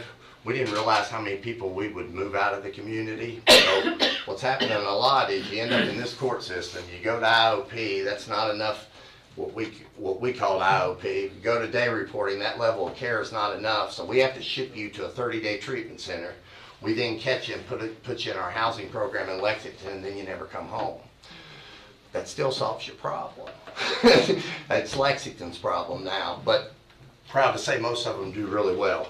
So in the last 90 days, you've had 16 clients graduated in the past 3 months. You have 3 to 5 clients have moved on. So you're averaging 3 to 5 clients a month that move on to a higher level of care, which means it just wasn't enough. It was too much freedom over there. So we had to lock them down a little more into a higher level of care somewhere in the Shepherd's House. You currently have, working at the Shepherd's House, you have 7 graduates of the day reporting program are now full-time employees for me. My 2 best employees come from that program. I can't violate HIPAA, but I can tell you your biggest thief in this town handles about $7 million a day now. Down there in Lexington, Kentucky, he's my chief financial officer. It's 6 now. Huh? It's 6 now. The kid went on to go back to college, and he's our chief financial officer now, so if you want to find it, you can probably jump on the website and figure out who that was. But anyway, we got, like I said, we're not, our goal is to turn them into tax-paying citizens, and we're doing that. Another thing that took on a life of its own, and I'll say also, as Ms. Wagner can say for me, we got approval to increase our billing to you guys up $2,000. She can tell you I haven't billed you for that one time. I haven't had to. Don't need to, because your community stepped in and did it. I was gonna use that money for the homeless initiative, but you'd be stunned at what your community's done. So I haven't needed the money, so that's why you haven't been billed for it. So, you know, like I said, we don't need it, we won't bill it. Your homeless initiative, you've got 20 to 30 people getting food per week. What we found out is food's our highest commodity. That's what people hit the front door wanting is food. 10 to 15 people a week are using the shower, the laundry, the clothing, the case management, and services every week, which means we've got a regular rotation. It's not always a good thing. That makes us their enabler. And we haven't been able to convert those 10 to 15 people. They simply want a sandwich and a shower. They do not want our help. But that happens. You know, hopefully one day they'll ask for it. But food's been the number one need. And what we did with food, because it's been harder, I have a food deal with Kroger down in Lexington where they give me their food when they get to the one day it's bad. And we rotate it through all our houses. Well, I always had a bunch left, and I was giving it to the Hope Center and the Christmas House. I'm now driving it down here, and you guys are using it. So, you know, you'd be surprised. We got homeless people over eating T-bones. So they are eating them. So, but anyway, so we started doing that with food. We also started partnering with churches and doing food drives. And that's where people can bring in a canned food because you know, it has a longer shelf life. Jared, in that circumstance, I hope that Kroger is able to document for tax purposes for their corporation the donations they're giving you. And if they are, I'd like to know more about it because we might be able to entice others in our community to do likewise. I would like to tell you, yes, we're giving them a tax write-off. I have no idea what they're doing with that. They simply called and said, look, we're going to throw it in the garbage. You want to come get it? And what turned into a couple loaves of bread ended up being every Kroger in Lexington. And we kind of, to be honest with you, became their garbage, you know, because they were going to throw it the next day. Bad news is a lot of what they give is the sugar, you know, donuts and those items. So you got some big drug addicts now. You got some big drug addicts.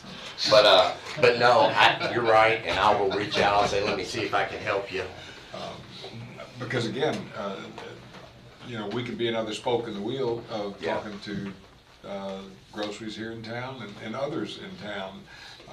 I'm familiar with some things that have been done for the Nelson Cemetery that contributors are getting a tax write-off, and it's an essential service over there. So I will go through our contact. I mean, food's an everyday thing. So I certainly will. Yeah. So you can have them drive all the way down here too. Yeah, well, we've got people running back and forth because we pick up here to go to our treatment, so it all works out. We've got a van runs down here at least twice a week, even if it's just to pick up clients. So, you've had some impressive clients. I just told Brian about one today. Boyle County, you guys got the best inmates, I'm gonna tell you that. That's why we don't want you shipping them off to Lexington. So, I mean, I'm just telling you, we might have one working in the jail shortly, but anyway. So we have our regulars, and we see them every day, and we know what they look like. We also are seeing some other things, but this last little report, I want you guys to take pride in. I know I take pride in it. I know my wife takes pride in it. I call it stories from the front line. So one thing your homeless initiative did, they helped a family last week who had been living in their truck for over 10 years. They're getting ready, by Friday, they'll be moved into their first ever apartment. That happened because of that program. So, you know, they were able to shower and get jobs. And then after they were able to shower and get jobs, they saved enough money to put a deposit down on an apartment. So like I said, the couple lived in their truck for 10 years, had their first apartment. And that's great. We assisted a man who was, again, I can't give you all last names because of HIPAA, but I think these are going to start being stories that appear on Facebook if the person allows us to do that. They assisted a man who'd been homeless in Danville for the last 10 years, and I tell you what they did is somebody donated a camper and they moved him up to Pioneer Playhouse. Yeah. So he's got a camper in Pioneer Playhouse now, so he is no longer homeless. Another neat story, which it says a lot about your community, is there's a family of 4. It's a husband, a wife, a son, a daughter, family of 4. Had been coming up and needed a break, and we worked with Habitat for Humanity, and what Habitat for Humanity did is donate a tiny home and give them a little plot of land. And so the problem is they gave them that, they didn't give them anything else.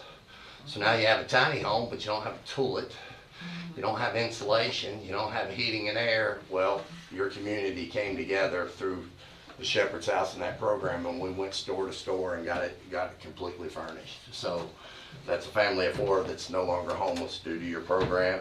And the next thing that I think helps us in so many other ways than just helping a homeless person, but you had a couple traveling through Danville and their battery broke down and quit working, and they couldn't get out of town, so they showed up on the step up there to get something to eat.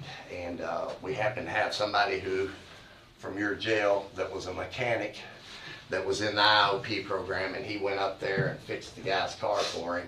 And then Shepherd's House bought him a battery, and they went on out of town. I think that's helpful for many reasons. 1, we helped them. But 2, we didn't know who they were or what they were going to do, and if they stayed in town or not, so it got them to their next destination. So I thought that was neat. So those were just 4 neat stories that's happened in the last 90 days, so you guys should be proud, and I know I am. So, Thank you, Jared, that's awesome. so that's all I got for you. If anybody's got any Good, questions. it's all good news. It is all good news. Our church has 39 people that come once a month to get food. So they get 39 boxes out every month. We're up to 39 now, so. And the homeless, the church, I can't think of the name of the church, they're doing another feeding this Wednesday from 4 to 6 to feed the homeless. It's, is it Southern Avenue where the church, it's a Baptist church next to the Glass Company. Is that Southern Avenue? Southern Baptist Church? Southern Baptist. Southern Baptist is gonna have it. And it's okay. between 4 and 6, I believe, are the hours. So if you have homeless people Jerry, you come in contact with, there's gonna be food there available this And Wednesday. starting in March, the Extension District is gonna have a drive-through food pantry, where they can come through and get a box of food. So that'll be starting in March and then continuing year-round, out at the Extension District on Corporate Drive. And the other thing that I was saying, I talked to Brian about briefly, just give you one more story. So we wanted to open a female sober living, and we did, and within 4 weeks, we were busting at the seams. I have not been able to obtain a second house. It's hard to get a house down here. You gotta get the right neighborhood. And you also gotta get the right price. But one thing I was talking about, Brian, when this thing switches from state to county, and it's going to, I can tell y'all it's going to. When it switches, I think we double down on the Department of Justice, and I think we come up with a grant program and give them all 3 systems. Let's give them the jail system, let's give them the housing, and let's give them the treatment. Let's tell them to fund it. Kind of like we're putting a gate around the community, and see if we can't get them to pay for this for 3 to 5 years, and then we'll be your test subject. It'll either work or it won't work, but either way, it's not a financial problem for anybody for 3 to 5 years, and I think we go after it like that. I think you give it to them with a 3-legged stool and see if you can hit them on every level for the grant money. First, the first level is to pay for their jail treatment. Second level, they're gonna have to have housing, and the third level is they're gonna have to have treatment. And then can we flip these people into tax-paying citizens, and then actually could possibly ask for a grant to measure the outcomes, and if we can prove it worked, then they'll do it everywhere. But I think that's the only way to do it. You can't do it at one level. If I do treatment, but I don't take the criminal out of it, you're going back to jail, and if you get them out of jail, but you don't get them a job, you know what I'm saying? I mean, something's gonna trip you up. You gotta do it all at once while you're doing it, so see what we can do there. All right, any other comments or questions for Jared? No. Thank you, guys. All right, thank you very much. Appreciate it. Some of y'all may not know it, but Jared was a bad addict. Cost him his wife and his son. It did. Then there's this crazy jailer that gave a 4-time felon a job, and now that felon runs 23 treatment center, owns his own car and his own home. Love you. we're gonna change up the agenda just a little bit. We wanna get Ben up here. He's got to leave. So he's gonna come and give us an update on the warming center.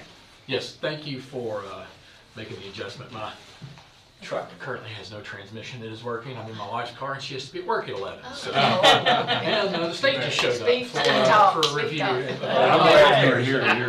Yeah, I am too. Piece there. The warming center, I think, was about as successful as it could be. We had some success stories there as well.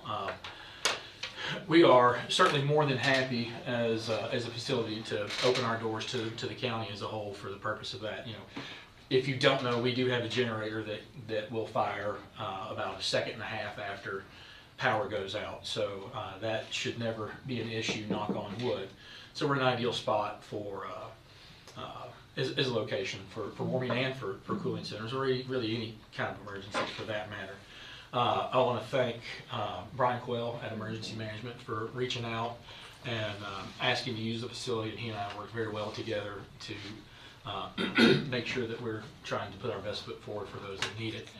We had some people that used it just for a few hours. We had some people that used it for a night. We had one individual that used it every night it was open. And we had some really significant wins, if you will. The first time we were open, there was a couple there that they were stuck in Kentucky, and they really needed to get to, I think it was East Tennessee, somewhere just outside of Knoxville. And it just so happened that the volunteer was going to Knoxville the next day. So they were able to reach out to this couple's family, let them know they were coming, and they got them home to Knoxville, which is fantastic. Yeah, yes. We were able to have a couple of folks that contacted us after just this weekend. Somebody called wanting to know if the warming center was going to be open, and they weren't because of the we weren't because of the temperature. And but because of the groundwork that had been laid and the networking that had been was the result of the process, we were able to get this individual put up in a hotel for the night at no cost to him, and that was in conjunction with Amy Ennis and Olivia Cantrell at the health department. So a lot of good things are happening when you put out something positive like this, like the warming center. It tends to snowball, and I think there is a real need for something like that moving forward. And as the executive director at a gathering place, I'm happy to have those conversations with you all individually or as a court to see what we can do to maybe be a bigger use to the community in that capacity, in our off hours, because we do have the facility for it. Especially a new improved facility. Yes. It's awesome. We are down to punch list stuff, and it's the little stuff that'll make you insane, but it really looks great. We're going to have a grand opening sometime probably in March. We're going to try to hammer that date out in the next couple of weeks, and we're going to have a whoop-de-doo, as I've been calling it. If you haven't been down to see it, go take a look. Ben's given me several tours on it. It's awesome. Yeah, it's awesome. We'd love to have you out anytime you want to see it. And if y'all have any questions for me. Well, I just want to thank you for your partnership with the county and allowing us to use the gathering place as a warming center, and it has definitely helped us out, being able to get people in that need to be warm or need some shelter for whatever reason. So I appreciate it very much. I firmly believe that we're all in this together. No matter what the issue is, I don't think there's anything that we can't conquer with like minds and a little bit of effort and some elbow grease. So I want to thank you all for your continued support as a court for all that we are fortunate enough to do for the community. I don't know if this is more of a city-ask versus county, but can we get him a new sign off of Houstonville Road? Oh, yeah. The sign, nobody really realizes it's there because it sits right up on the telephone poles in the middle of the road that nobody sees. Yeah, it's it's strung on the wire between the flashing yellow lights. So it would be Well, is that one that the city put up originally, or is that one that you? It's been there for 1,000 years. I know, right? You've driven under it a million times and never seen it. a road sign. It's green and white. Okay. And it's about yay big by this big, but it sits up, It just says Mr. Onstock probably put that up. Probably. Back when he donated the land. Yeah, probably so. So, there may not be anybody alive that knows anything about it. Okay. I need a wayfinding. You need one of those standable wayfinding get findings. Yeah, Yeah, that would Mel, be great. yes. I think that's. I'll check with the city, and if not, Okay, wonderful. we'll work on it, yeah. Okay, great. Yeah, But the money that we gave to Gathering Place was money well spent. absolutely. Absolutely. Looks great. We're thrilled. Everybody that has come in that either has been there before or hasn't been there at all have just, You're gonna wow. Yeah. You're gonna need more parking soon. Well, that's a problem that we are willing to undertake. Yep. Yeah, yeah, so, well, if anybody has any more Any questions? other questions, comments? No, Thank you you better very take much. the light to work. Appreciate your time. Thank you, Ben. Appreciate Thank it. you all. Have a good afternoon. You too. Okay, now we'll jump back up and get our EMS director, Mike Rogers. Thank you, Judge. and You're Thank welcome. you, the rest of the fiscal court, for the time to talk today. I love coming up here talking to you. I want to say congratulations to Shannon. I'm so proud of her. I'm just excited for her. Yeah, thank you. First thing we have on the agenda today is the block grant. It's our annual block grant with the Kentucky Board of EMS. It's a $10,000 grant that we get every year. Most of the time we put it towards an ambulance. That's what we've done in the past. And we just need permission for the judge to sign the paper. So moved. All right, I have a motion by Magistrate Gay, second by Magistrate Bodner. Is there any discussion? Authorizing me to sign this block grant application. All right, all those in favor signify by saying aye. Aye. Any opposed, nay? Motion carries. Okay. The next agreement is with us and the Council of Post-Secondary Education, and it just allows us to, again, split that paramedic tuition so that we can send more students this year. We're trying to use as many of those dollars as we can. Okay, and this is with Hopkinsville? Well, this is with the Council of Post-Secondary Education. Oh, okay, okay, the next one's with Hopkinsville, okay. Yes, ma'am. All right. Is there a motion to approve? I make a motion to approve. Magistrate Bodner, second by Magistrate Sleeper. Any discussion? We've done this before. Yep, we just did it. It's a continuation, Maybe, okay. maybe less than a month, maybe a month ago, I guess. Okay. Yep. No questions or comments? Okay, all those in favor signify by saying aye. Aye. Any opposed, nay? Motion carries. And the prior agreement requires us to have an agreement with the students that if they were to fail out or something was to happen, that they would have to pay that money back. So the agreement is with us, Boyle County Fiscal Court, and the student to go to class. So in the Hopkinsville Primary Program. And you have 3 students? Yep, it's Jordan Sigmund, Caitlin Bentley, and Brianna Bentley, sorry. Brianna Bradley. Brianna, yeah, I give them all We got them all in our package. Judge. I move we accept those agreements. I second that. Okay, I have a motion by Magistrate Gay, second by Magistrate Ellis. And I have a comment about them because I am more than sensitive to the he, she, and what's being changed all the way to the federal level about identification of gender. Every one of those reads his or her. Let's change it when it's a guy to his, and when it's a girl, it's her. That really struck me on the page when I was reading those 3. It's just too easy to put it in with the appropriate gender. It's right there in front of you on what you read. Okay, any other comments or questions about that? I agree. I think that there's some contract I reviewed of theirs, and it was about the funding of the students or whatever. And I changed that. Good, thank you. But it is confusing, like when we had in our child support cases, when we have something written that way, and like you can't determine if it's the father or the mother they're talking about that owes the child support. You know, it says if they. You know, it's really if difficult. the name is Chris, I mean, if the name is Tommy, let's be. If you don't know, you cannot enter the nation from a foreign trip anymore unless you identify that you are a man or a woman. That has just been enacted by our new president, and I think it's time to revert back to what we all know is true. And it just jumped off the page with me on the first one, and I thought, well, I'm going to read the other 2, and sure enough, it just needs to say that it's a man or a woman being trained? Is this just a, example, you just plug in the names, I mean, it's a draft copy and you just plug in the name and so everything else remains the same? Yeah. Thank you. Okay. Thank you, Okay. Counselor. All right.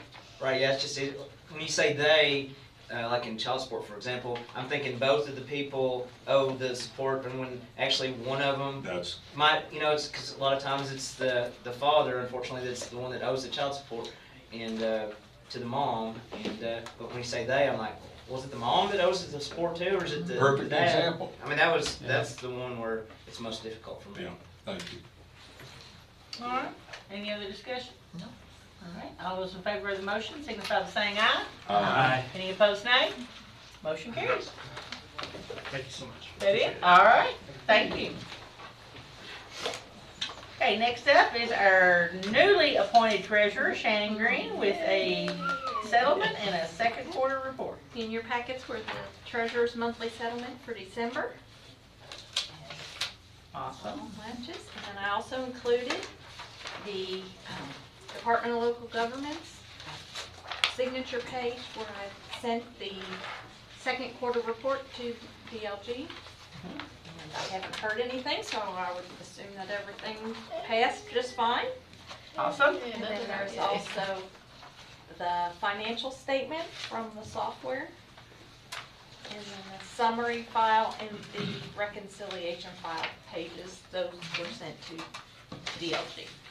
Okay, DLG. All right. Court want to acknowledge receipt. Okay, do you need it approved or just acknowledged? Just acknowledged. Just acknowledged, okay. Thank you very much. Thank you. And we would like to set up, is it February 18th? Some pre-budget meeting with the department heads to kind of get their wish lists, talk about their wants, needs for the budget coming up. Everybody check their calendars and So let you us, have 3 meetings in February. Right. so let us know on the 18th if that's availability for you all. Okay. All right, you can let Shannon know. Thank you. Thank you, ma'am. All right, County Administrator Julie Wagner, Okay, Ethics Ordinance.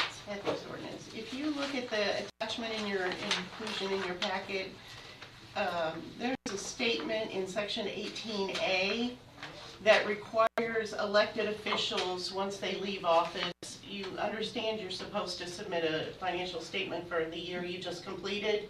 This language also asks that you complete one for the next year, even though you haven't served in office for that year. And the Ethics Commission and I discussed this, and we feel like that's a little overreaching. So we would like to propose striking that out of the ordinance and coming back next meeting with a second reading and remove that language for requiring an additional reporting. Do you need a motion? Yes. So moved. This would be a first Yeah, reading. Joe and I talked. Okay, we have a motion by Magistrate Ellis, second by Magistrate Bodner. Any discussion on the change to the ethics ordinance? Okay, seeing none, all those in favor signify by saying aye. Aye. Any opposed, nay? Motion carries, and that's our first reading of ordinance 280.4. They additionally would like you to approve a moratorium to not require until we get the second reading done that we proceed with sending out those letters to elected officials. If you could just pause that until we get the second reading, that would be fantastic. Do you need a motion for that? Yes, please. Okay, have a motion to that effect. So, second. Magistrate Bodner, second by Magistrate Gay. Any discussion? All those in favor signify by saying aye. Aye. Any opposed, nay? Motion carries. That is paused. Okay, next up is a Buster Pike Bridge estimate, and Magistrate Cullen was on a Zoom call with representatives from Norfolk Southern and HMB architects, and you want to provide some information on that Zoom call, Magistrate Cullen? Yeah, the Zoom call, we've been having them, we've had a little trouble here and there getting the railroads to commit to dates to have them, but we've been trying to have them monthly just to kind of get updates on where we are in the process. And this bridge is taking way longer than we have even expected, but. Way longer. But yeah, but we've pushed hard, really hard to keep them at the table and, you know, make sure that we're moving forward with this.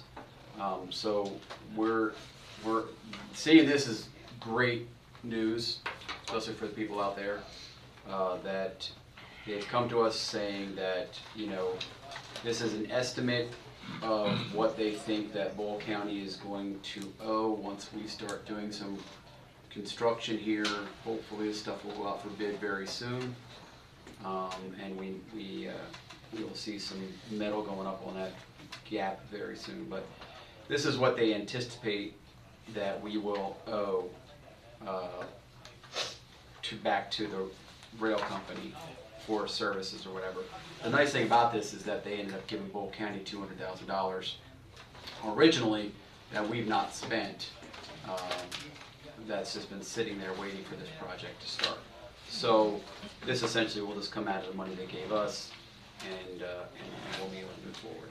But we are in the what they call the 100% plan.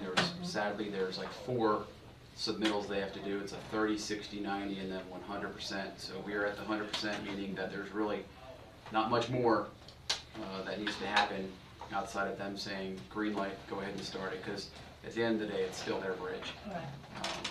So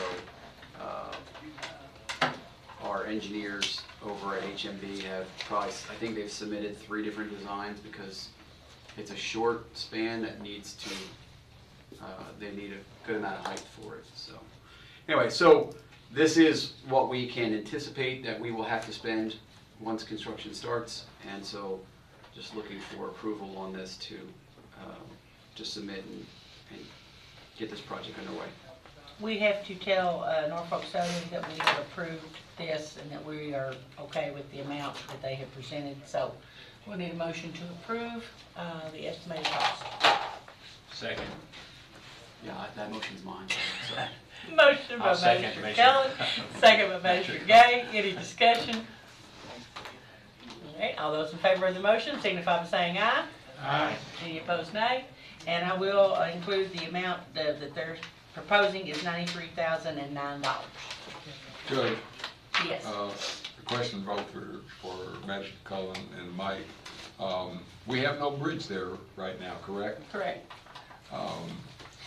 Going back over 40 years ago, when there was flooding in eastern Kentucky, a woman petitioned to get military guy. What's that bridge? The one they load up on a trailer and. Oh, Bailey Bridge. Bailey Bridge. A woman petitioned federal government for a Bailey Bridge, and she was denied. She lived in Louisville, right near Bowman Field. She walked over and took pictures and sent them to Russia.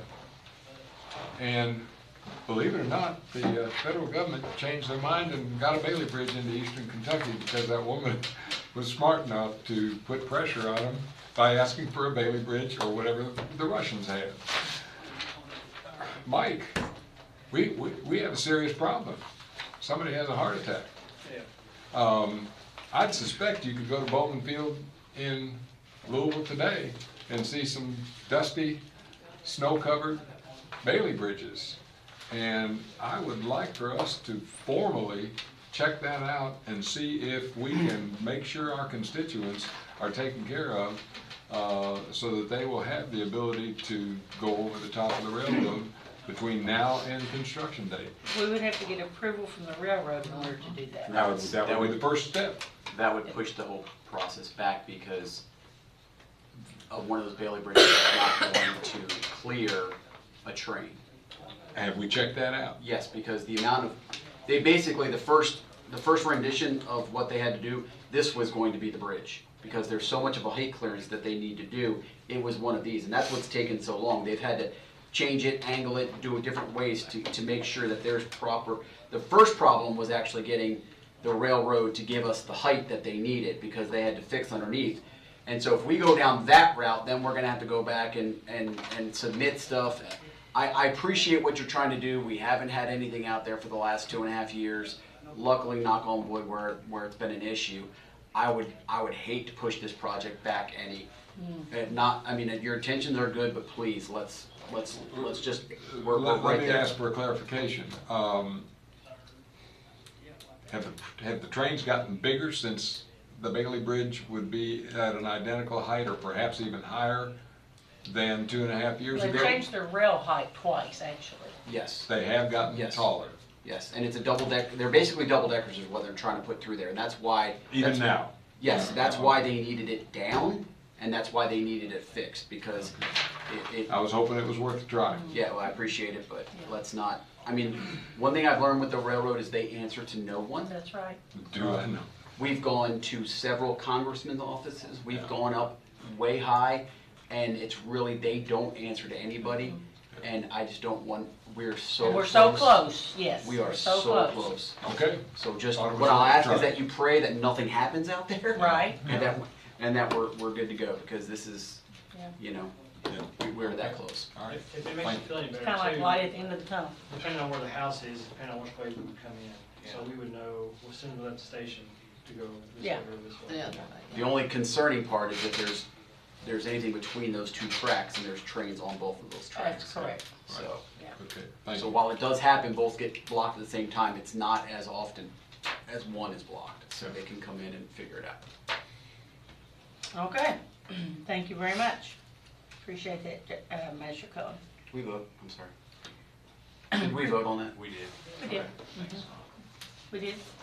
Yeah, we did. Okay. You got my blood pressure raising, I'm like, oh my gosh. It seemed like at the end of the tunnel, oh. Yeah, because Magistrate Ellis didn't get recognized for the discussion until after the vote. That's right, that's right. Okay, Public Works Maintenance Supervisor, Mark Gordon.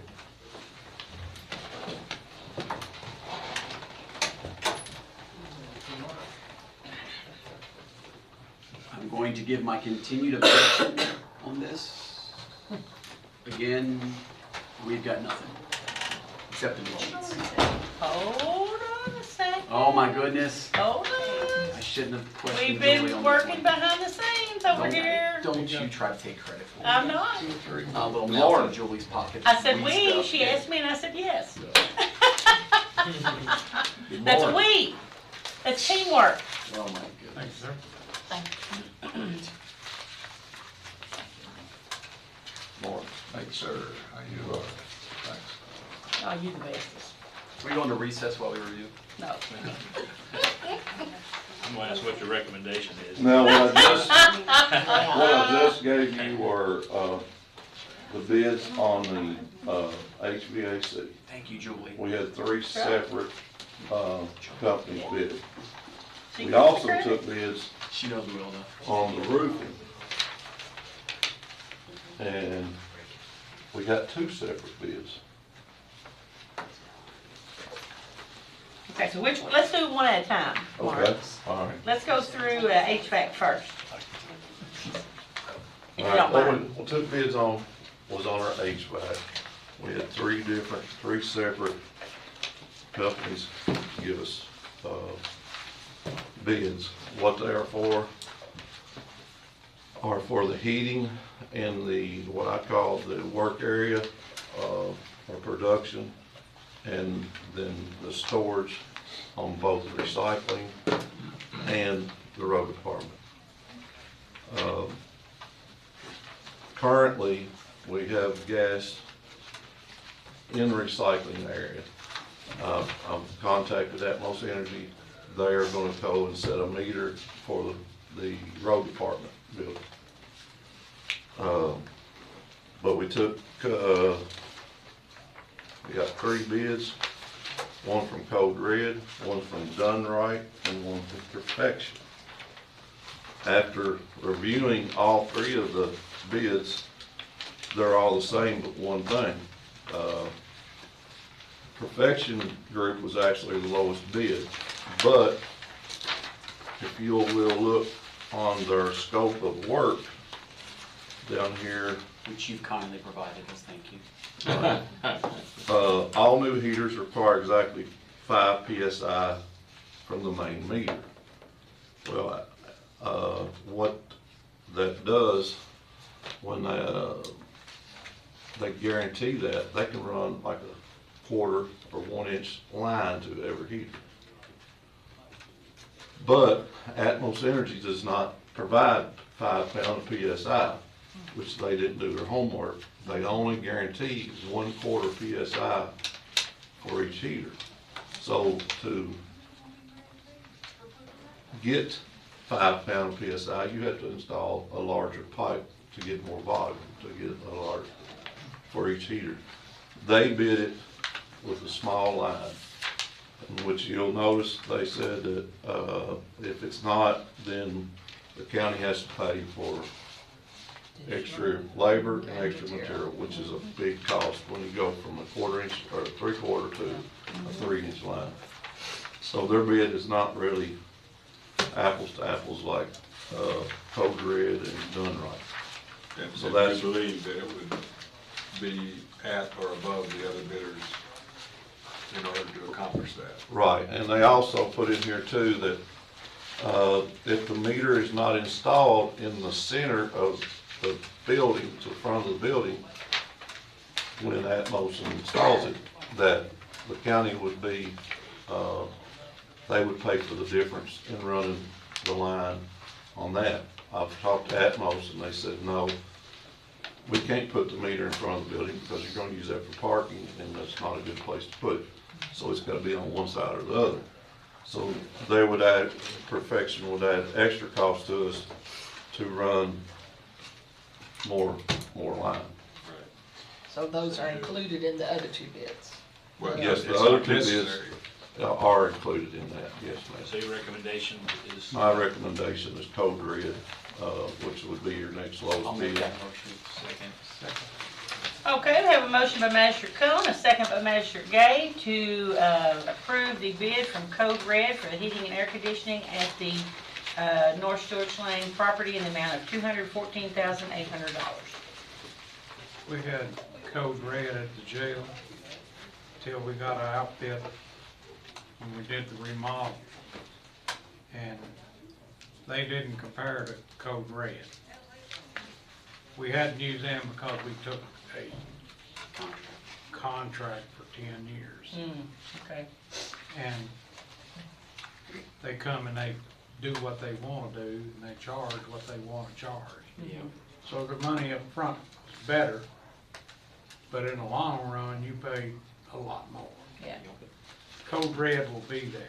Come highly recommended. And that's the reason why I like Code Red, they're local. Yes, sir. Perfection is actually based out of Cincinnati. Yes. Perfection is the one that controls our courthouse right now. We've had numerous troubles over the past winter with our heat. And they also got a program for our lighting. We've been having a lot of problems with lighting flicking off and on, coming in, lights not on, various things. And that's another reason why I hope not to go with this direction. I'm pleased that Code Red is not only based in Boyle County, but their principal owner is in my district. Yes, he is. Yes. Can't hold that against it. Okay, our second bid we took this week was on the roof for, Okay, we need to vote. Hang on, Mark. We got to vote on that motion. All right, any other discussion or comments on the motion on the floor? All those in favor signify by saying aye. Aye. Any opposed, nay. Motion carries. There you go, babe. one was with Premier and one was a company by the name of Roof Links that bid on it.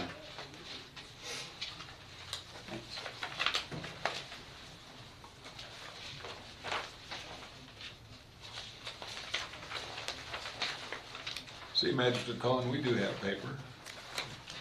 You know, all kinds of paper. It'd been much easier if they just scanned in one instead of making copies. A lot of scan. Yeah, I'll tell you what, next time we have one of our meetings in Louisville or Frankfurt, why don't you ask Oh, Lord. your Rich Orndorff his opinion on all Yes, sir. this. Because our name's on the lawsuit if something happens, not anyone else's. Thank Not the you. director's heads or nothing, so. Our second bid opening was on the roofs. I read through both of the scope of what they plan on doing to repairing it. Premier was at $15,250. Roof Links is at $77,500. I recommend we go with Premier, because the scope of their work was pretty much the same. I mean, they're just repairing the leaks. The biggest problem at Fred Kane is we've got, on both buildings, we've got an interior gutter. Both buildings are two buildings that are put together. They put the gutter on the inside. Over the years, it's leaves in it, debris, it's rusted, got holes in it, and it's leaking. And it's already on the inside, so it's gonna leak on into the building. And then the rest of the leaks are mostly on the outside of the perimeter of both buildings. I move that we accept the staff recommendation of Premier Roof Solutions. Second. Have a motion by Magistrate Gay, a second by Magistrate Sleeper. Any discussion on the two estimates? Good. Yes. Am I correct that we have those panels that are translucent to let in? Skylights. Skylights? Yes. We probably got about 90, I think it's 98 panels altogether. Are they part of? They are part of, they would be sealed, yes, each panel. So none are broken, none need replacement because? No, we don't have any. Actually, we don't, none of our leaks are around the skylights. Huh. Our biggest leaks is on the interior guttering in both buildings, and then around the outside. But I would have thought for sure there'd been a problem with those. No, sir, not. 90 of them? They probably didn't have proper drainage and water set in them till the sun dried them up. Right. And rust. Okay, we have a motion on the floor to approve the bid from Premier Roof Solutions in the amount of $15,250. Is there any other discussion or comments? All those in favor of the motion signify by saying aye. Aye. Any opposed, nay? Motion carries. Thanks, you, sir. Thank you. Thank you, Mark. Appreciate it. Okay, next we will go into magistrate reports and comments, and Magistrate Ellis, we'll start with you today. Judge, first I have a question about this document that we are handed. Okay, that is the comments from last night's meeting. I didn't do a copy. It's okay. That's all right. Okay, you want mine? Here. Okay. Anytime. Thank you. This is their notification that a landowner has asked them to annex their property into the city limits. So it's a consensual request. The city did not go after it. The landowner asked permission for the city to take it over. And so all they have to do is let us know that this is going on. My antenna always go up on annexation. What time frame do we have for consideration of this? Well, we don't consider it. It's consensual. I mean, they have to provide us notice. And- I talked to Stephen Dexter yesterday because I just wanted him to explain that a little bit more because we thought, well, maybe we should have received notification of that. Well, it was kind of different because the city wasn't initiating it. It was a private person initiating it to the city. And then he said, once, if it goes before the board, if the city, agrees and, initially approves it, then that's to the point where the statute provides that they must give notice to the fiscal court, which is what they're doing. Yes. Yes, yeah. So, Tom, I reached out to Shelley Hampton at Keiko about this and asked her, because I knew it was a consensual request, but I just wanted to kind of see what the new annexation, legislation that they put forth, how all this works, and she had sent over her kind of thoughts behind it, along with the KRS on it, and then Chris and I talked about it too, and that's when he talked to to Stephen about it. And so the section basically says that they have to give us written notice at least 45 days prior to the enactment of the ordinance finally annexing the territory into the city. So that could come after the second note, or second reading even for that. Well, And it's, Again, I want to, no, go ahead, sorry. I'm just saying, in that statute is because, or the rules based on that are because we are a county of 30,000. Yeah, it really doesn't apply because, I mean, it doesn't adversely affect us because it doesn't change the fact that they're in the county. Right. It's just going from, it actually just adds to the city's efforts because now they have to provide fire protection and city streets and roads, and I'm sure that's what the property owner wants and the reason they're requesting to be in the city. And I think the lagoon is already there that the city owns, and so it makes a lot of sense for that property to be annexed in. Well, So this is just notice that they are going to be, approving this or disapproving it, whichever one. Well, if you'll recall, a year ago, starting I think in August, we had intense, and that's why Shelley was involved in it as a lobbyist for CAECO, and I attended those meetings, and I always look at something like this as the nose under the tent of the camel, and have reservations having it sprung today. Well, I just received it this morning. I'm so, not saying about us, I'm just saying about, Right. even dated today. The discussion started 2 meetings ago at the city level as far as like them bringing it before the city. Julie, watched and gave a report back on it a little bit when I talked to her about it. And then last night's agenda listed on it that they were going to move forward with creating the ordinance for it, which triggered the letter. So. Yeah. You can't imagine some of the things that were discussed over those months from mid-August to November, a year and a half ago.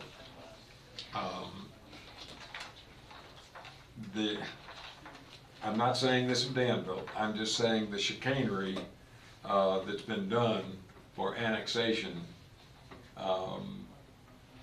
it really has my antenna up. And I'm going to trust that you all know a whole lot more about this than I do after being schooled a year and a half ago. So I'm going to abstain voting. We're not going to We're not voting on it. It's just an acknowledgement that the city has done what they're supposed to do. Yeah, and again, I just want to, clarify that, and I appreciate what Magistrate Ellis is saying, and statewide, this issue is an important issue for CAECO and counties to be involved in and pay attention to, Yes. and the legislative efforts that have been made have been great for counties statewide. But I just want to reemphasize that for us here locally, with our current tax structure and the fact that we've exceeded the 30,000 population number, it really no longer necessarily applies to us because everybody that's currently in this county, which is everybody that lives in this county, whether they're in Junction City or Perryville or Danville, you're still going to be in the county of Boyle, regardless of where your city line falls. So, Well, just as I'm very appreciative of what Magistrate Sleeper had to say today and Magistrate Cullen about having a full gamut of information before us on everything. I always go back to a famous actor who became president who said, "Trust but verify."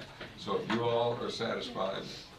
And Tom, I've got the actual ordinance that I've got you teed up to email to. If anyone else wants it, I can send it over to them. But while it was a lot of give and take back and forth on the annexation, and I think really where they hammered down into was giving the people in that area that's looking to be annexed. That is correct. The most voice, or the biggest voice, by actually having a real vote on it. And so, a lot of this will just come down to notice and for the county. Okay. So, but where it does take away, I will say, is that, if you look at the county fire department, once you start taking their tax basis away, it shrinks their budget. And so, That makes it hard on the fire department that we have out in the county to continue to do what they do if the city keeps, you know. That's just one example of the expertise, depending upon what committees we're involved in, that I hadn't thought of, that matched. Well, and I agree with that point completely. That's accurate, but again, it goes back to that landowner, as they want to develop their property, they're putting that property in the city, and it falls under the city fire protection now, so. Which can be an advantage to us, except for a disadvantage financially right there, identified by the fire department. And we've, I mean, not to get too far in the weeds on this, but we've had issues where the county fire departments had to show up on Goggin is a perfect example, where there was a gentleman that had a fire and the city didn't show up. They said, no, it's county, and the county showed up because that's what the county fire department does when it. Yeah, I would not be surprised that within the next 5 to 10 years that the city doesn't have a fire station out on that side of town.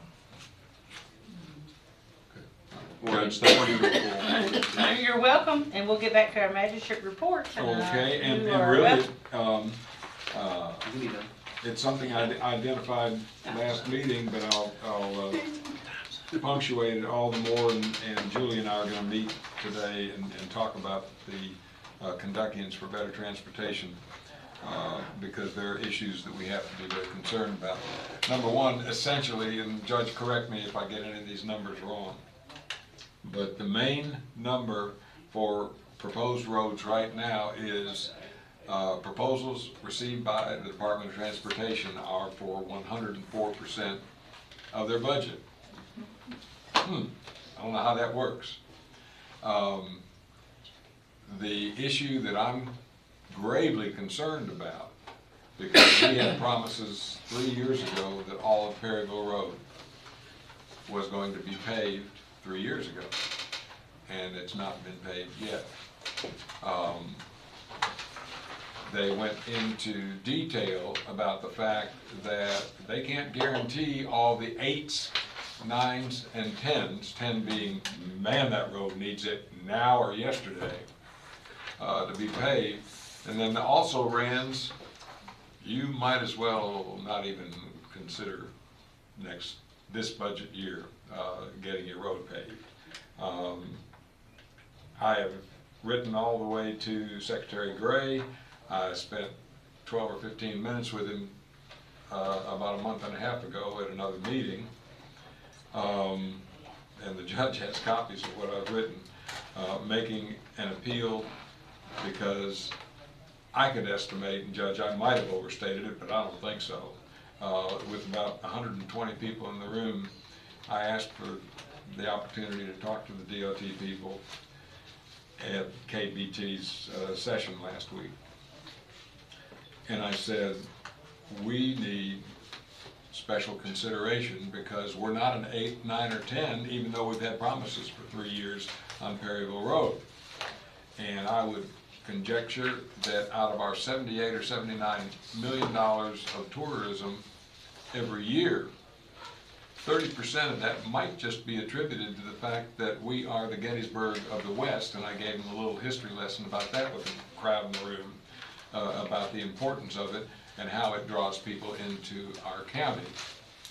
And I'm fairly well satisfied, Judge, because you were there. Their response was, make an appeal through the Economic Development Cabinet.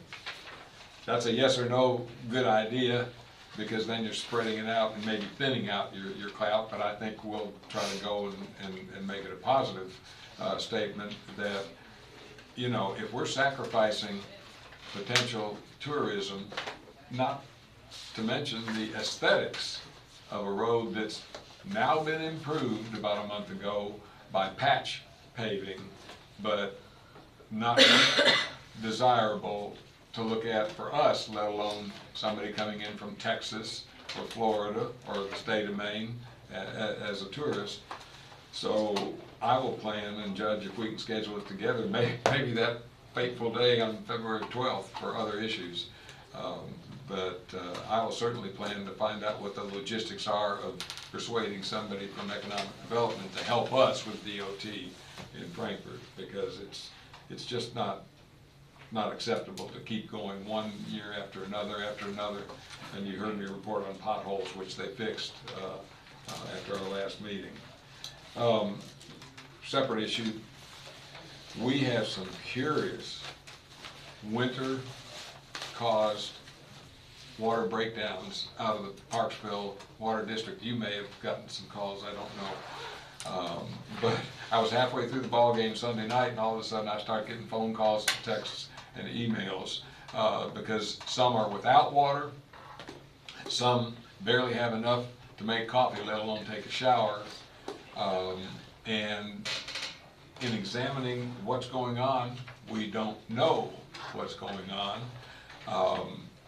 I talked at length with Debbie Webb, in charge of Parksville Water District, and what she characterized to me, I repeated in my own language to her.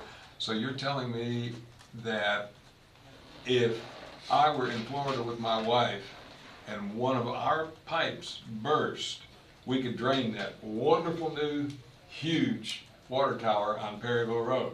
And she said, since we can't find anything, we're starting to have to look at individual homes to find out why people don't have any pressure or very limited pressure. And of course, it's obviously it's a day-to-day thing that you have to have water. As of this morning, somebody that thought that they had gotten service back to had zero water. They were so proud yesterday afternoon to call me and say, oh, he's got more water pressure now than he ever did. He called me, no water. So they're sending in professionals with, quote, sounding equipment, and I can imagine what it does, hearing the trickle of water through the lines. But we've got an issue in Parksville, and we also found out, Paula, if it's true, and I haven't verified this yet, we only have a 3-inch water line on Lebanon Road 34. Are you aware of what it is? I know that some of it is still. They replaced a 6-inch with a 10-inch on Perryville Road, to give you an example of the difference. And I think, by and large, Joe, I would suspect there's a whole lot more population out 34 than there is out Perryville Road. I've never really compared it before, but when I drive out that way, it certainly seems that way. So it's a concern that we're working on, so I hope people will be aware of that. I am thrilled to learn that for the first time in the history of the statewide Class A basketball tournament that just ended this weekend, DCA won the men's and DCA won the women's tournament. And I believe both teams, I've got to check this out, have the MVPs. So I've consulted with the judge, and she's agreed that we'll recognize at least the coaches, superintendent, and the captains of the team, if not the MVPs being separate from the captains, them. So have maybe 8 to 10 folks in here at our next meeting to give them the just due that they deserve. So I'm going to be in contact with Chris Holderman, another resident of my district, to make sure that invitation gets out. And finally, I would just like to be the first one to announce that I anticipate early retirement for our county attorney, since his daughter in 2 to 4 years is probably going to be on the LPGA tour. Thanks. Emery's decided to go to Transylvania. She's gonna play golf. She's gonna offer a spot on the team. That's good. She'll be close to home. A little too cold in Cleveland. Cleveland was her second choice, place in Cleveland, and I really like that place as well. So, Congratulations. Congratulations. Yeah, Congratulations. Awesome. Will you carry her back? That'd be the second best college. I mean, if she let me, I think they have to carry her. I didn't know you were a UK fan. All right, that completes your report. Thank you, Judge, yes. Thank you, Magistrate Bowden. I do want to thank Debbie Webb and PJ for doing all the work they do with the water. I know that it's a system that constantly needs it. He came by the other night and asked to just check it on water. Somebody reported maybe there was some water in front of the house that was frozen, And he just come by like 8 o'clock at night. He said, I wanted to check out here to see if it's leaking. So they're doing everything they can to make it the best they can. My report, I went to Martin Luther King Day, and that was awesome. It was a really cold, so I was out there at the very front walking She was hard leading side. the parade. Yeah, I Leading know. the march. I saw that. I thought I had walked from the Norton Center all the way up to City Hall, and it was freezing. So when I went back down, I was like, ooh, I'm getting out of here. So that's why I was in the front of the parade, but it was really, really great parade. Really great day. I am checking on a sign for a hidden entrance to Pumpkin Run. Several residents there have said that they pull out all the time and somebody about runs them over, so I'm checking on that and Roger's been helping me with that. Junction City Matters had a meeting last night, really great meeting. We have, with J.J. Harris, you know, I can't not tell you how much he has meant to us, his knowledge and experience behind the 501c3, you know, application and all that. He has been just invaluable to us. He also provided us with the city, county, state data and statistics that we're going to need for all these grants and things we're trying to look into. Junction City Matters is opening their first bank account on Wednesday, so we're real excited. Paul Weisstretcher has helped to get the cost analysis for the park project, and we're going to need that for when we do the grants. You know, we're going to need all this, and I'm looking into going to Grant Ready, Kentucky, and getting us some experience and some knowledge from them to help us with this really great thing we're doing. We're going to have a first ever glow-in-the-dark egg hunt at Junction City Park. This is tentatively April the 11th. We'll know more Monday night, but we're going to see how that works out. Have some glow-in-the-dark eggs and let some kids get out and spend some energy on a Friday night. Yeah, that'd be It'll cool. be different, so we're trying to think of new and different and not just the same thing. Linda Neal just made a comment about it, and I was like, that's awesome. So I also had one of the residents ask me about the acreage and how much acreage is needed to sell. You know, she has a lot that's 4.5 acres, and do we need 5? And I spoke with Michaela and Jerry, and she said she was going to come to us and talk about that. You know, they've had a committee and met about that, and so I told her after I found out about that I would get back to her with specifics, but Michaela said she would be coming before us soon. Let's see, I do want to point out that the Sheriff's Department does, police officers do so much good that never gets recognized. And we know bad incidents are gonna all, you know, whether they're bad or good or indifferent, they're gonna be spotlighted. Well, I just want to tell you about a good thing, and it was my son-in-law. He called and said, didn't tell me who, but there's a situation. The man's melting snow to drink in his house. He said he has no heat. Can I come and get some of your firewood and take him some firewood? I said, yes. He then went and asked the church for food for the man. He since then has gone and cut wood for the man, and he on his own time, and he's come and replaced ours, which we told him he didn't have to. But that's how these people do. And they give and give and give, and you never see it.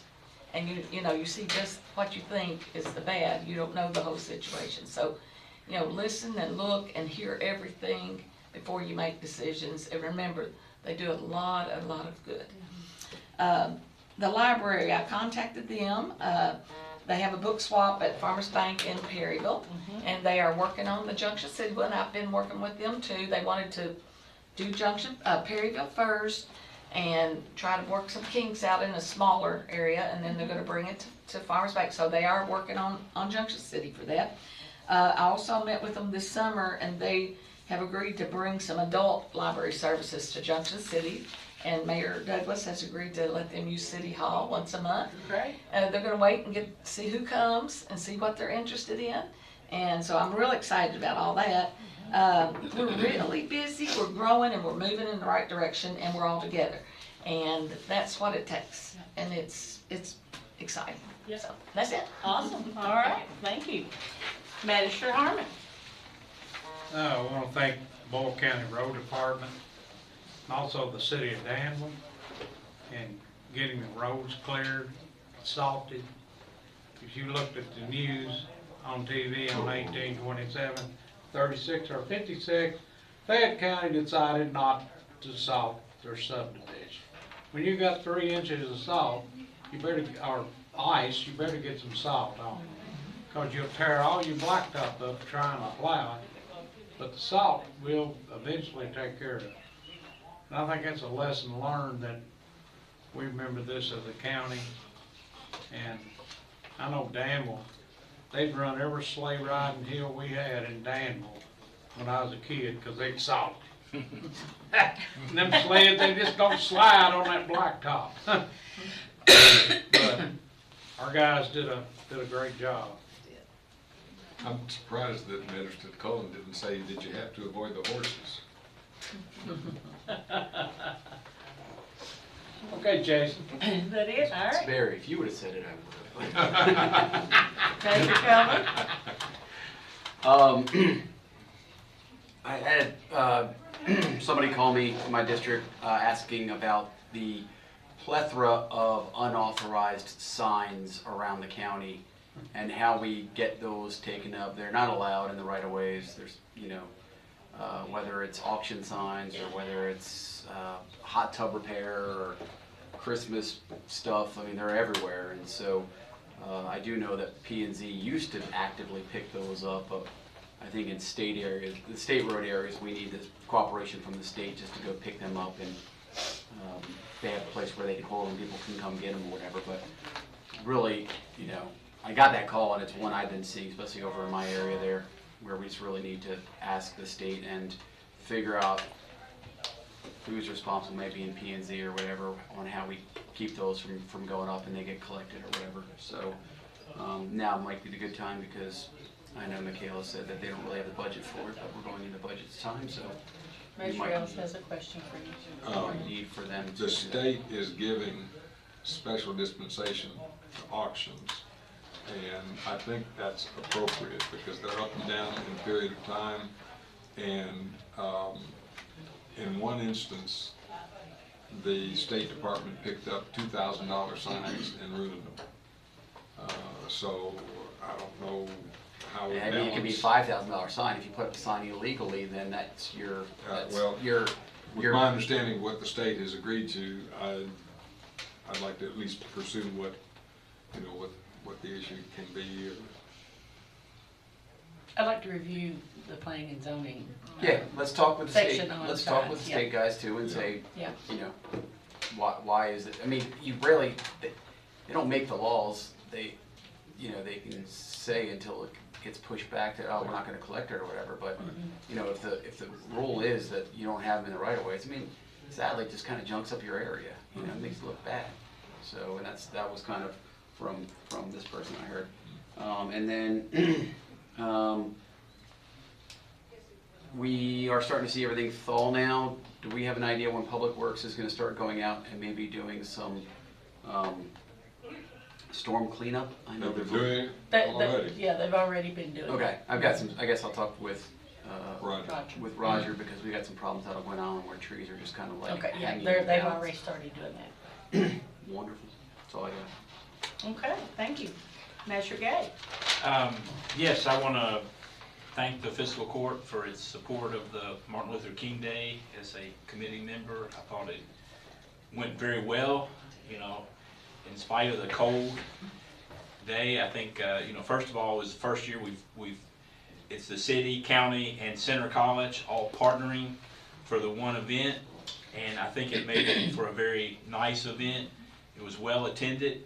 We had a good crowd in the Norton Center, and also one of the things that we tried this year, and I thought it came off very well though, was having the music and kind of a social time period, and it was a great opportunity for a lot of the community members and the students at Center and others to kind of interact in an informal social environment, just over donuts and coffee and hot chocolate and tea.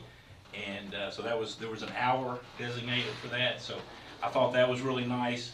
And so it was a good a nice day. And then we, for the first time, also gave Spirit of MLK Day Awards, which Glow Lewis was the community winner.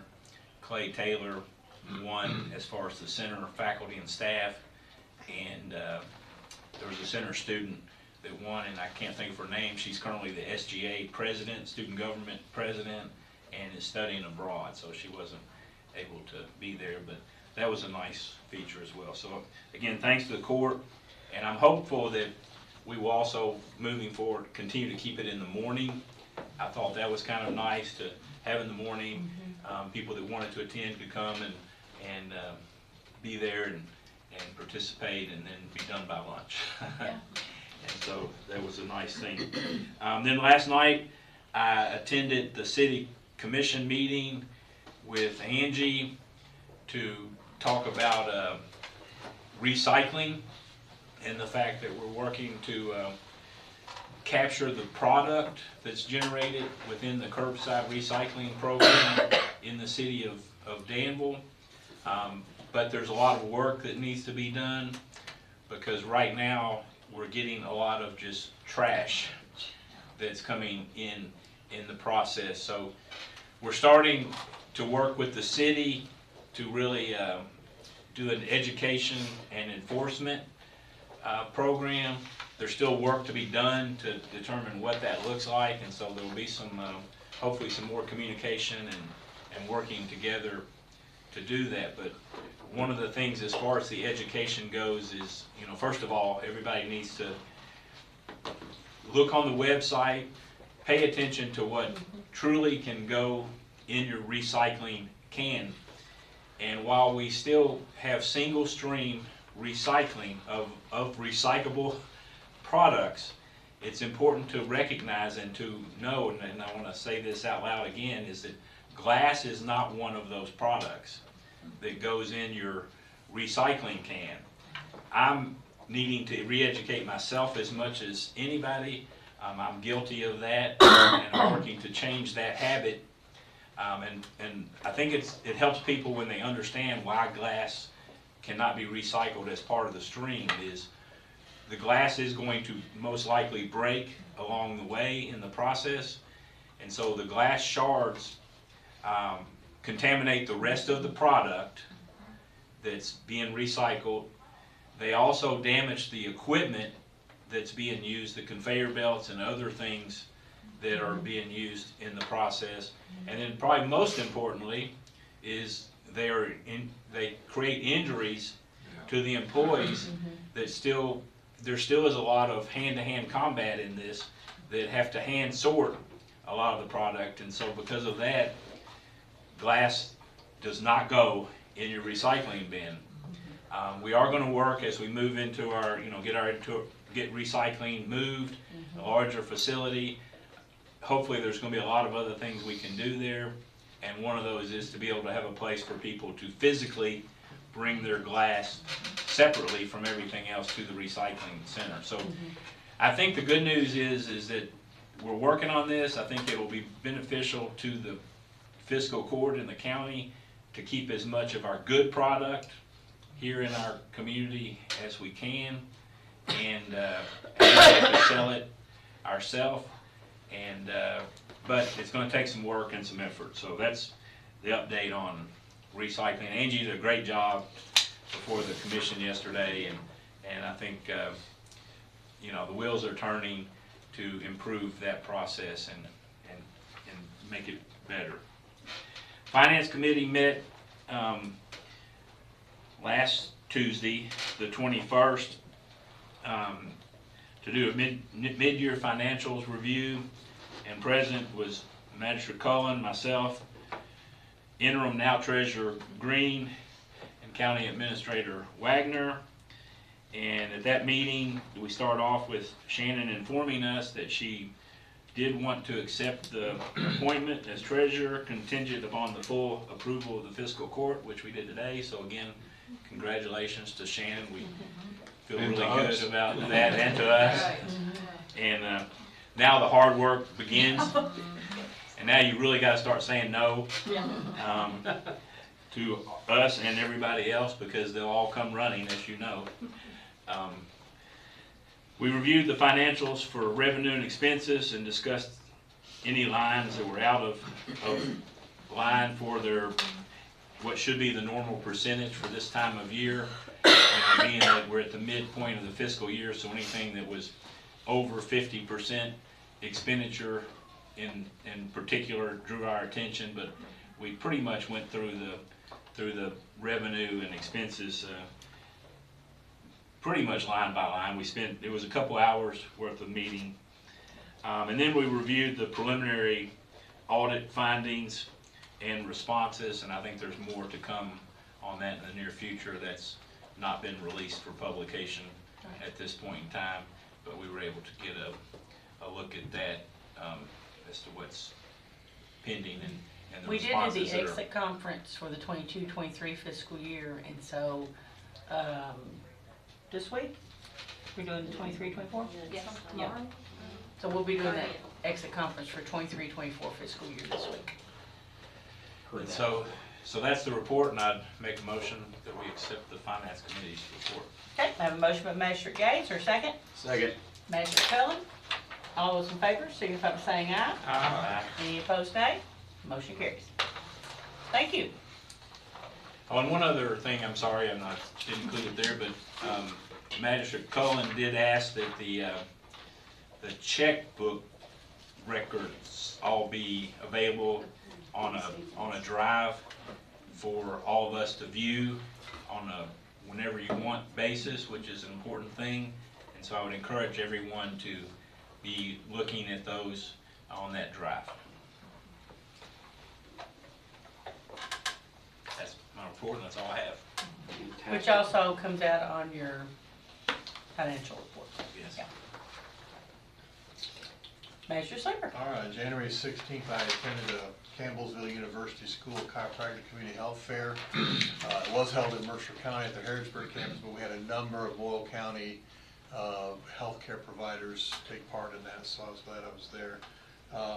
Free back rubs. Yeah. Well, my stepson's girlfriend is one of the students, and she won't even get back rubs. So. Including Aoife McDowell, they were represented there as well. My granddaughter Rachel and I participated in the MLK March, and I think the march numbers were down a little bit because of the 5-degree temperatures, but the programming effort, I was not able to stay for the speeches and the presentations, but the music was great, and I really enjoyed the hot chocolate after the walk. So it was great, and thanks to Magistrate Gay for being serving on that committee. Animal Control Committee met on January 21st, and Katina, I omitted that date on the report I gave to you, so you'll have to add that, okay? We met at 10 a.m. on the January 21st because we missed our December meeting. We had to reschedule, so we rescheduled it. So I'm going to go ahead and give you that report now. It does include the 2024 animal control statistics. I'll share those as well. I invited Magistrate Gay since it was a rescheduling the December meeting. He was still on the committee at that point, so we invited him and enjoyed having him there as well. And then, of course, Barry, Magistrate Harmon, our new committee member. So we welcomed Rachel Beckman, our new Animal Control Community Outreach Coordinator. It was her first day on the job. We talked about our scheduled meeting dates for this year. Elias provided some annual statistics for year 2024. Those are as follows, and if anybody needs a hard copy, I can give it to you. I know Julie has them as well. But citizen calls for assistance were 617, running at large calls 317, welfare, cruelty, abandonment calls 118, animal bites and rabies quarantines 24, after hours calls 186, total animal intake 527. Owner surrender animals brought into the shelter 71, adoption returns 8, and stray intake 448. There were 48 dog owner surrender requests to the Humane Society within a 2-week period from September 26th to October 15th. And there's an estimated yearly owner surrender requests were at 1,248. Steve, where are potential rabies cases, where are the animals quarantined?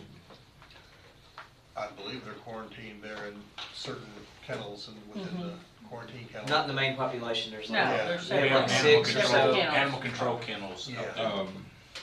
The first death in decades of rabies happened in Kentucky recently, so I just know it's quite dangerous. We haven't had any that I know of.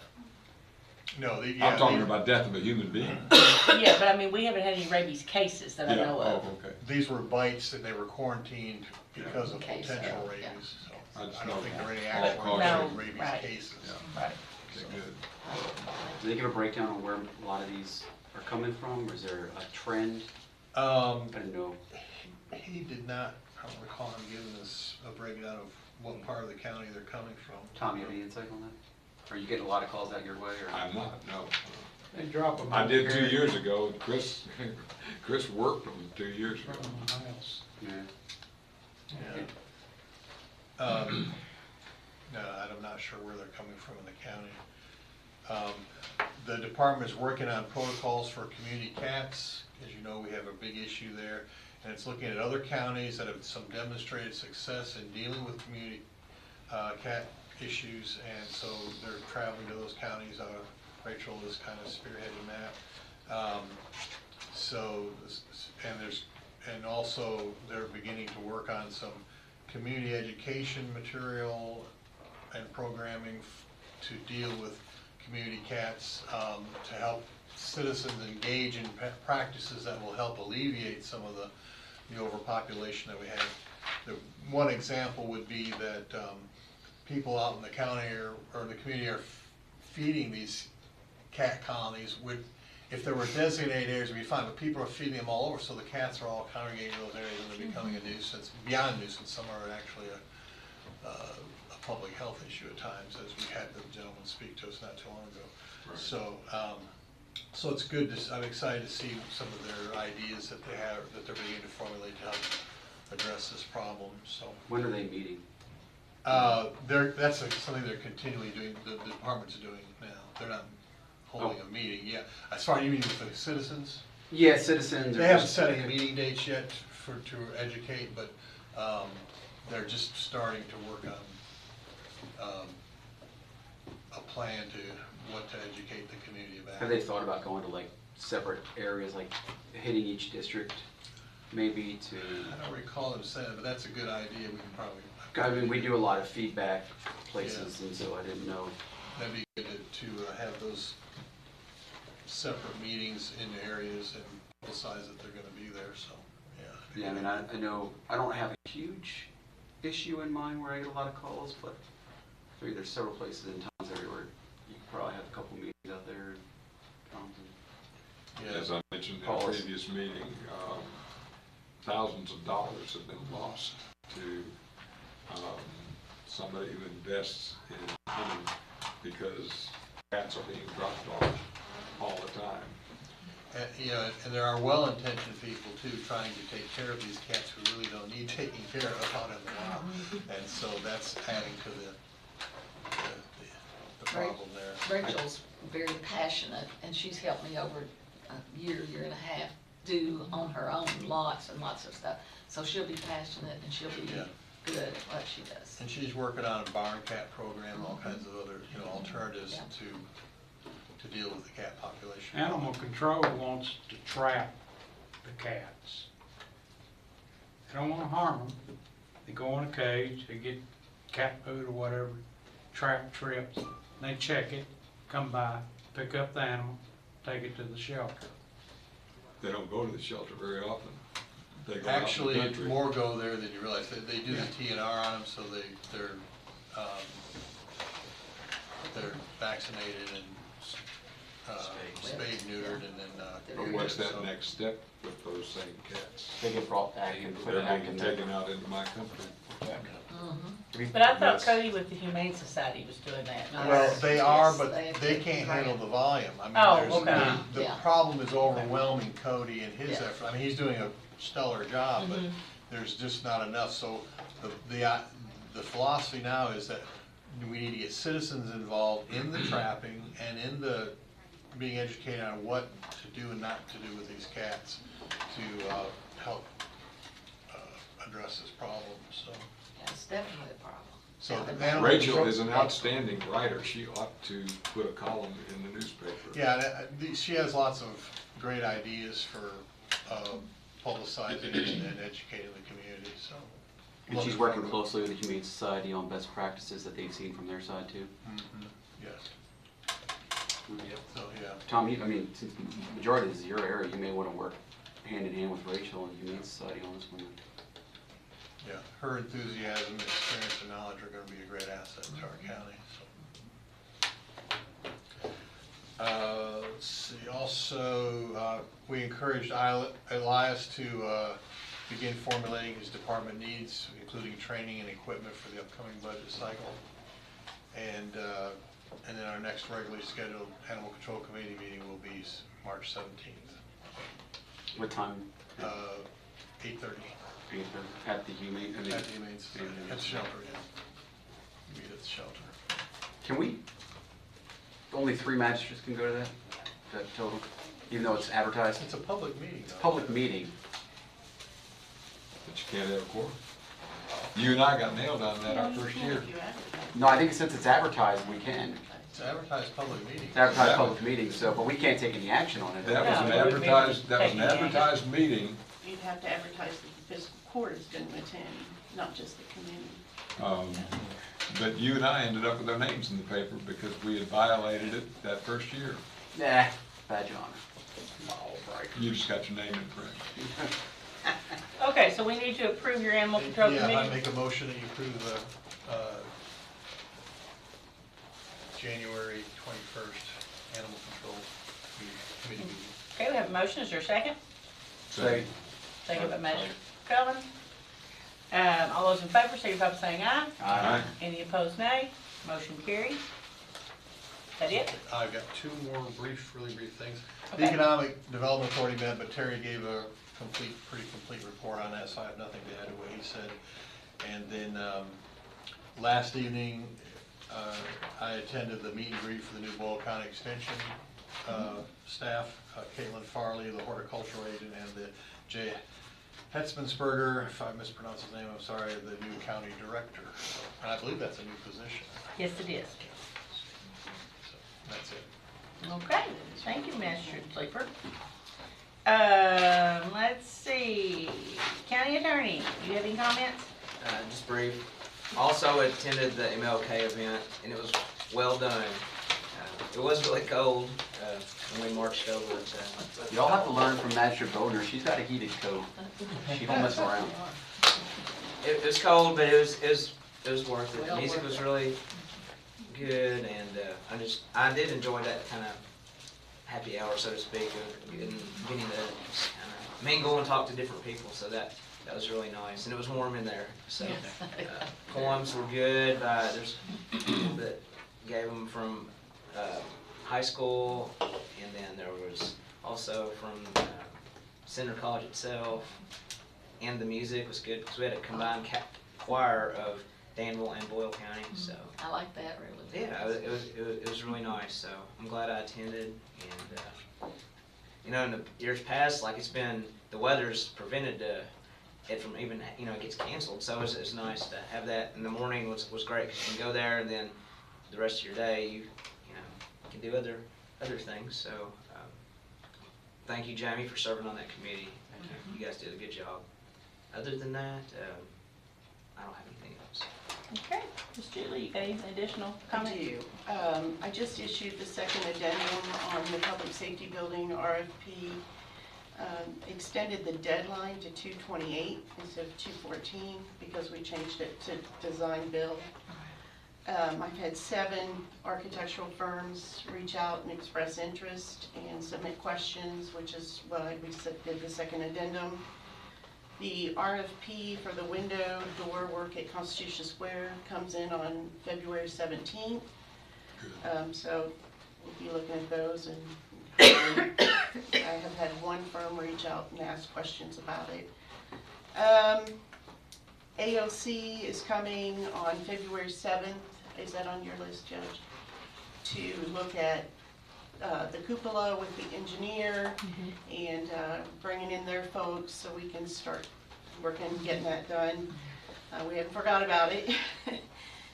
There's some coroner changes. Bill has been filed to make some changes to how you handle unclaimed bodies in Kentucky. That's in your So packet. please just look at that, be familiar with it in case something comes up. County attorney and I are working on easements for the Buster Pike Bridge. There are 3 property owners that are gonna need to give us temporary access, so we're working on that. We've done the first application on a FEMA grant that could be about $1 million, we think, to fix the flooding on Wolford Road, where if we don't do something, we're not gonna have a Wolford's Road pretty quick. It's flooding every time, so we need to make you aware of that, that's in process. Animal control stats, I wrote astounding that we had 527 animals. But there's a pretty cool success story. Jenna Gordon, who is a volunteer and just loves dogs, took a dog that was so problematic at the shelter, it was not doing well, and has worked with it, and it was finally, Coco was adopted, and we can't say thanks enough, I think, to Jenna for all that she did out of her own. And Go on Facebook and find it, because you ought to compliment her on there. it is real It's on our special. page. Yeah. It's on our Facebook. So that she even took it to the Christmas parade and has taken it out and gotten it used to crowds. So I just can't say enough good about what Jenna did. And the final thing is Magistrate Bodner. JJ has put together a trip to French Lick, Indiana to study downtown development. You might want to consider going to that or taking somebody to that. That'd be great, yeah. I thought of that when you gave your report. That Sounds if great. you haven't seen that email, let us know. And Yeah, I think I have seen it, I just Yeah. haven't I really would thought about it, you Yeah, know. yeah. But I, recommend that's, somebody to go. it really is. He said, yeah. It would be bad if it wasn't in Indiana. Okay, thank you, ma'am. Okay, so lots of things been going on. Like Magistrate Ellis said, I attended the KBT conference in Louisville as well, and learned a lot of good, valuable information. Last night, I attended the Extension District Board meeting and also attended the meet and greet at the Extension District, swore in a board member. And tonight, I will be attending the Conservation District Board meeting and swearing in their board members. I have not missed very many MLK events over my tenure. But I did miss this year's, however, due to being under the weather and not wanting to share my germs with everybody. So, and I'm still got a little bit of it going on, but it's much better. But I'm glad to hear all the comments and the updates from everybody that did get to attend. Sad that I couldn't be there, but I'm glad that it was a well put on event and well attended. Mayor Atkins gave your regards Yes. from the stage. I texted him that morning and I said, I'm not going to make it. Please give my regards. So I appreciate that from Mayor Atkins. Have you all had a chance to look at your February 18th day while you've been? Since, Yeah, that's good. Is everybody available February 18th? This is yes. For what? This is no. For the Were you not department listening to head's Shannon? preliminary budget. He was playing on his phone. Yes. I was researching something, thank you. I was actually going to brag on him today, but now he's let me down. So He's doing good.